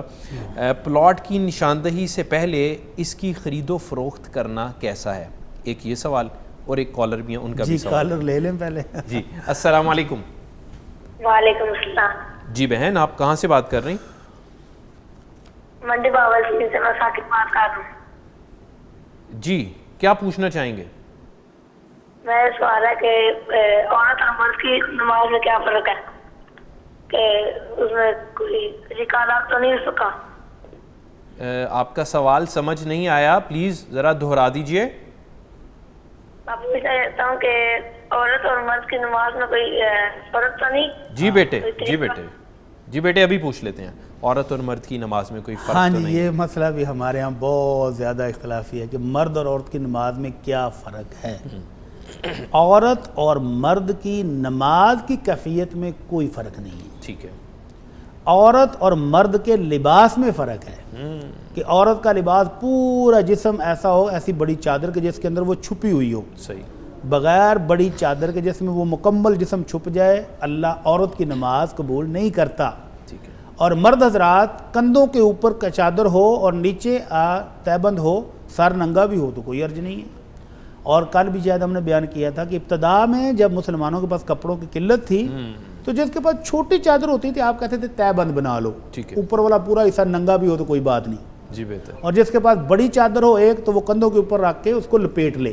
ٹھیک ہے. تو مرد کے لباس میں عورت کے لباس میں فرق ہے. نماز پڑھنے میں کوئی فرق نہیں ہے. اشکال کیا ہے؟ جی ذہن میں آتا ہے جی عورت اگر مردوں کی طرح سجدہ کھلا کرے گی تو اس کی بے پردگی ہوگی. ٹھیک ہے. تو بھائی صاحب یہ کس نے کہا ہے کہ عورت نماز مردوں کے سامنے پارک میں پڑھے گی یا مردوں کے سامنے جہاں مسجد میں مرد پڑھتے ہیں وہاں پڑھے گی؟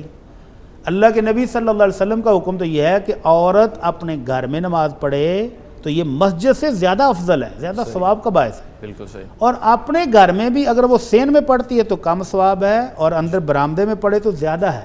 اور اگر اپنے بیڈ روم میں جا کر پڑھے تو اس کا ثواب اور زیادہ ہے, جہاں اس کو کوئی نہ دیکھ رہا ہو. سبحان اللہ. تو جب اس کو کوئی دیکھ ہی نہیں رہا, صحیح, تو پھر وہ نماز اسی طرح پڑھے گی جس طرح اللہ کے نبی نے سکھائی ہے. سبحان اللہ. تو کوئی فرق نہیں ہے مرد کے عورت کے نماز کے رکوع میں, سجود میں, سینے پر ہاتھ باندھنے میں, تسبیحات میں, کسی قسم کا کوئی بھی فرق نہیں. ایک ہی نماز ہے نماز محمدی صلی اللہ علیہ وسلم مرد کے لیے بھی وہی ہے، عورت کے لیے بھی وہی ہے، البتہ ان کے لباس میں فرق ہے۔ یہ بہتر ہو گیا، آپ نے وضاحت فرما دی، لیکن میری خواہش ہے کہ اس پہ بھی اگر آپ فرما دیں، اور اگر کوئی خواتین مسجد جا کر نماز ادا، آپ نے فرمایا کہ گھر کے اندر پڑھنا اگر بہتر ان ہے، کا پورشن ہی علیحدہ ہے، ٹھیک ہے، درمیان میں پارٹیشن ہے، اوپر والے فلور پر ہے، جی پھر بھی وہی بات ہے پھر کہ خواتین کے ساتھ ہے نا، مرد تو مکس نہیں ہے نا، اختلاط نہیں ہونا چاہیے، اختلاط وہ نہیں صرف ہے، حرم میں، حرم وہ تو مجبوری ہے، وہ تو اللہ کا وہ مجبوری ہے، لیکن وہاں پر بھی انہوں نے پارٹنرشپ کر کے خواتین کے لیے الگ جگہ بنائی ہوئی ہے، جی بالکل، وہ تو پیچھے وہاں پر وہ خواتین کے ساتھ جب نماز پڑھ رہی ہوں گی تو پھر مسئلہ کوئی نہیں ہے، کوئی مسئلہ نہیں۔ جزاک اللہ۔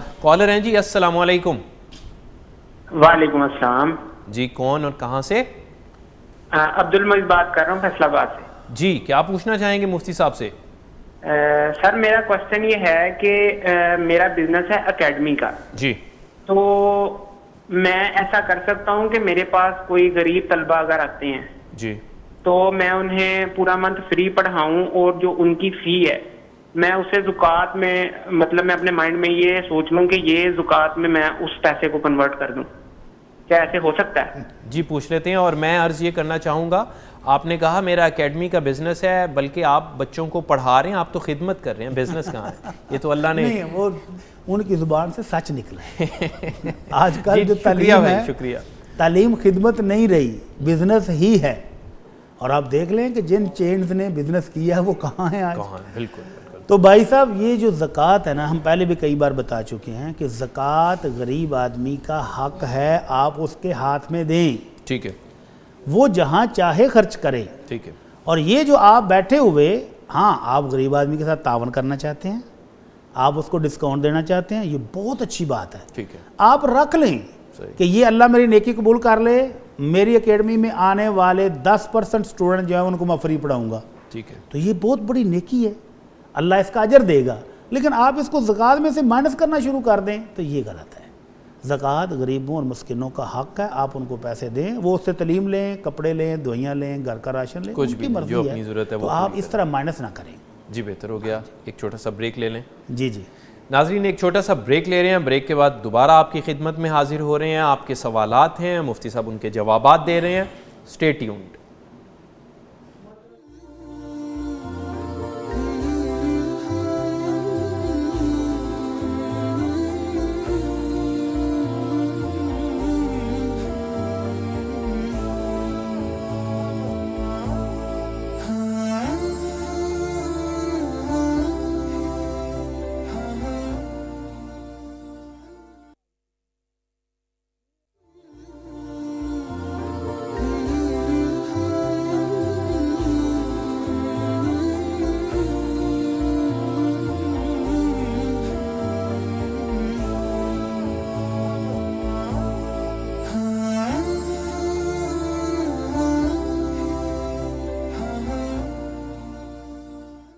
بلیسڈ رمضان ٹرانسمیشن میں آپ کو جی ہاں یا نو کہتے ہیں۔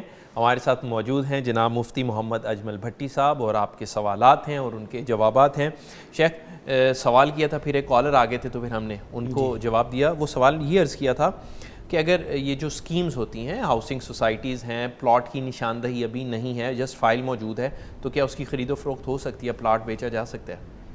ہاں، اس میں بھی بے شمار فراڈ اور دھوکے موجود ہیں۔ ٹھیک ہے، ایک ہاؤسنگ سوسائٹی والا 1000 پلاٹ اناؤنس کرتا ہے، ٹھیک ہے، اور جینون اس کے پاس 300 پلاٹ ہوتے ہیں۔ گاڈ، وہ پراپرٹی ڈیلر سے کہتا ہے کہ بھائی ہم 1000 فائل آپ کو دے رہے ہیں، پر فائل ہم آپ سے 1.5 لاکھ لیں گے، آپ اس کو 2 لاکھ 2.5 لاکھ 3 لاکھ جہاں بکتی ہے بیچ لو۔ اب یہ ساری ملی بھگت سے ایک عام کسٹمر جو ہے وہ قابو آ جاتا ہے۔ ٹھیک ہے، اب جب اس کی فائل پر وہ قسطیں دینی شروع کرتا ہے جی، تو اس کو پتہ چلتا ہے جی میرا تو پلاٹ ہی نہیں ہے ادھر، ابھی تو کلونی میں اتنے پلاٹ ہیں ہی نہیں۔ صحیح، تو وہ اس کو 2 آپشن دیتے ہیں کہ بھائی یا تو جتنے پیسے دیے ہوئے ہیں 2 سال بعد 3 سال بعد وہ پیسے واپس لے لو، یا پھر کیس کر لو۔ ٹھیک ہے، وہ دونوں صورتوں میں بیچارہ پستا ہے۔ اب یہ جو فائل ہے جس کی جینون قیمت کچھ بھی نہیں، کاغذ کا پلندہ ہے، اس کے پیچھے پلاٹ ہی کوئی نہیں ہے، تو اس کو بیچیں کیا اور اس کو خریدیں کیا؟ تو یہ دھوکہ ہی دھوکہ ہے، یہ تو غلط ہے۔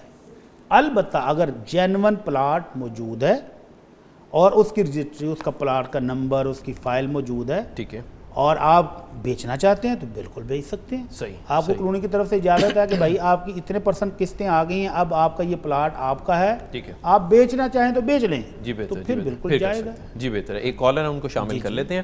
السلام علیکم. وعلیکم السلام. جی کون صاحب اور کہاں سے بات کر رہے ہیں؟ میرے بھائی ٹی وی کی والیوم پلیز بند کر دیجئے اور مفتی صاحب سے آپ بات کیجئے، وہ آپ کو سن رہے ہیں. وعلیکم السلام. بھائی آپ اپنا نام اور اپنا شہر بتا دیجئے. ہاں میرا نام حاجی بشیر ہے. جی بہتر. میرے بھائی آپ کیا پوچھنا چاہ رہے ہیں؟ حاجی صاحب آپ کیا پوچھنا چاہ رہے ہیں مفتی صاحب سے؟ میں یہ پوچھنا چاہتا ہوں، پہلا سوال میرا یہ ہے کہ میں پیغام ٹی وی کو پیسے بھیجنا چاہتا ہوں. ماشاءاللہ ماشاءاللہ سر، بہت شکریہ. کتنا دینا چاہ رہے ہیں آپ؟ جتنا بھی بھیجنا وہ میری اپنی جیب کی طاقت ہے. جی بہتر، میری خواہش ہے. اور دوسرا میرا سوال یہ ہے، دوسرا میرا سوال یہ ہے کہ ہر شہر میں پیغام ٹی وی کا کوئی آدمی مقرر ہو جس پر آپ کا پورا بھروسہ ہو، اس کو آپ کاپی دیں، وہ چندہ اکٹھا کر کے آپ کو پہنچا دے. جی بھائی، جی ٹھیک ہے محترم، جی محترم ٹھیک ہے. چلیں جزاک اللہ. اس پہ جو ہے وہ ہماری مینجمنٹ سے ہم کہہ سکتے ہیں وہی ڈیسیژن لے سکتی ہے. یہ سوال مفتی سے تو نہیں ہے. جی بالکل، بہت شکریہ. لیکن ان کی خیر خواہی کا جذبہ ہے، اللہ تعالیٰ ان کو ہدایت خیر دے. ہمارے بھائی ضرور رابطہ کریں گے. جی جی بالکل صحیح. تو اگلا سوال یہ ہے، وہ ایسا سوال تو نہیں ہے لیکن اخلاقیات سیکھنے کے لیے بڑا زبردست سوال، کہ معاشرے میں بددیانتی کے بڑھنے کی کیا وجوہات ہیں اور اس کا سدباب ہم کیسے کر سکتے ہیں؟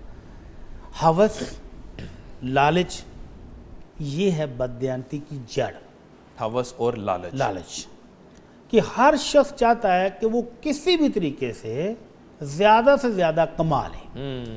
کسی بھی طریقے سے، کوئی اس میں رشوت لے رہا ہے، تمیز کی کم تول رہا ہے، ناقص چیزیں بیچ رہا ہے. صحیح.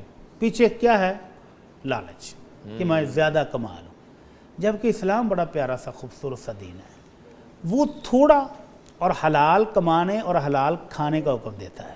سبحان اللہ. نبی رحمت صلی اللہ علیہ وسلم فرماتے ہیں لا تزول قدم ابن آدم. اگر کہا ہے تو آپ لے لیں، تو پھر میں جواب اس کا دیتا ہوں. جی اوکے. جی کالر ہے ہمارے ساتھ. السلام علیکم. وعلیکم السلام.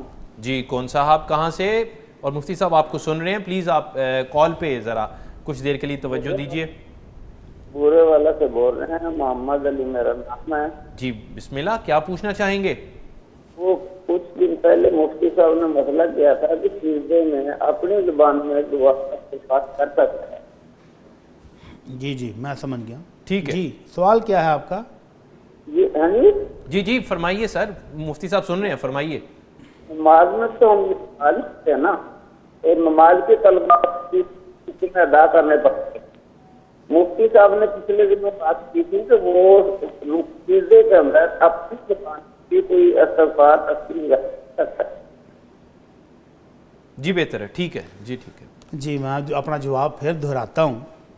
ہم نے کہا تھا کہ جس شخص کو قرآنی دعائیں یاد ہوں وہ سجدے میں، رکوع میں، تشہد میں قرآنی دعائیں کر سکتا ہے. ٹھیک ہے.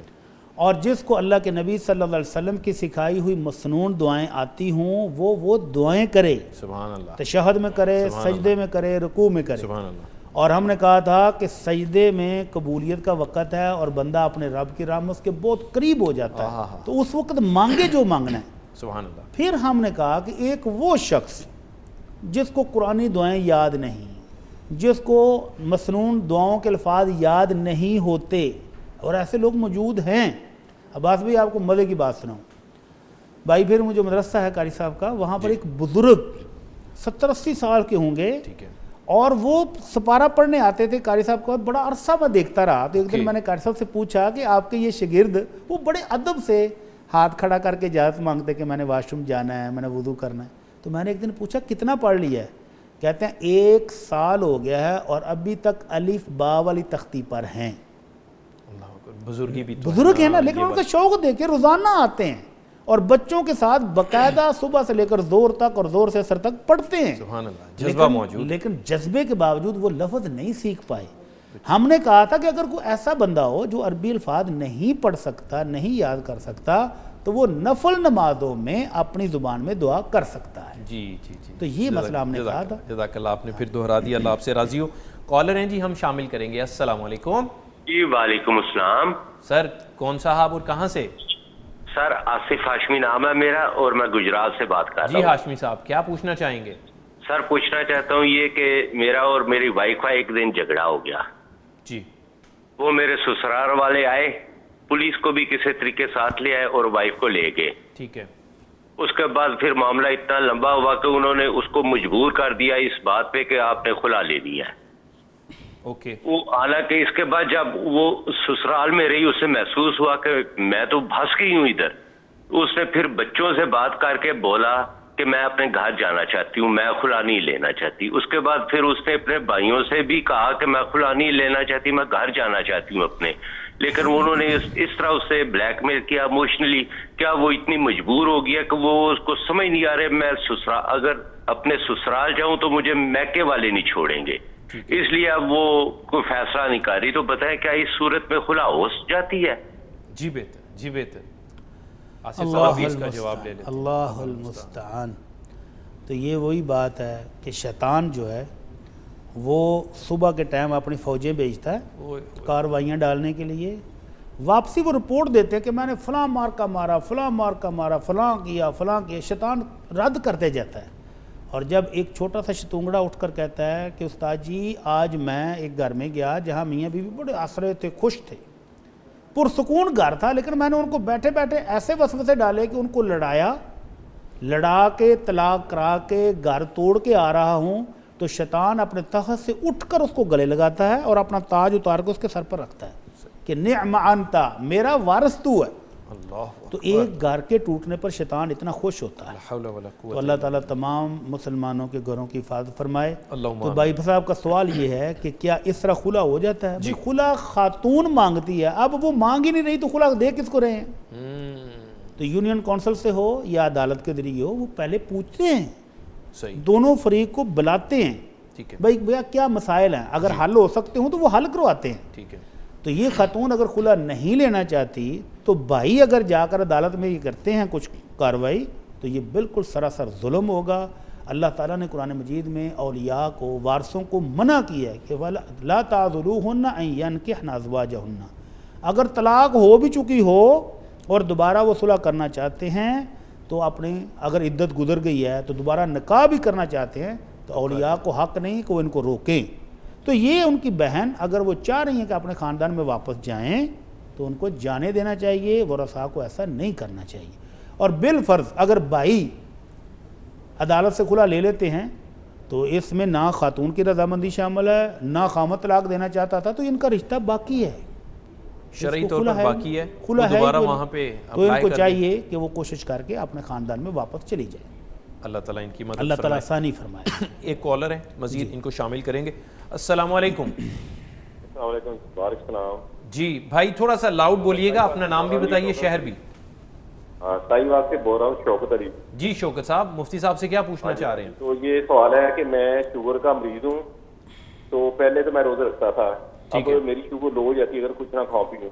ٹھیک ہے. کیا میں فدیہ دے سکتا ہوں اپنے, اور کتنا ہوتا ہے فدیہ روزوں میں؟ جی بہتر. میرا سوال یہ ہے کہ آپ کے یہاں سائی وال میں نا یہ پیغام ٹی وی نیچے اور سیٹیں چل رہی ہیں پٹی جو, وہ تھوڑی سی اوپر کر دیں تاکہ آدھی نظر آتی ہے آدھی نہیں آتی, وہ پڑھی نہیں جاتی. ہاں جی ٹک کر جو ہے وہ پڑھا نہیں جاتا. جی بہتر. جی بہتر ہے شوکت صاحب, بہتر ہے. بھائی کے لیے دو حل ہیں.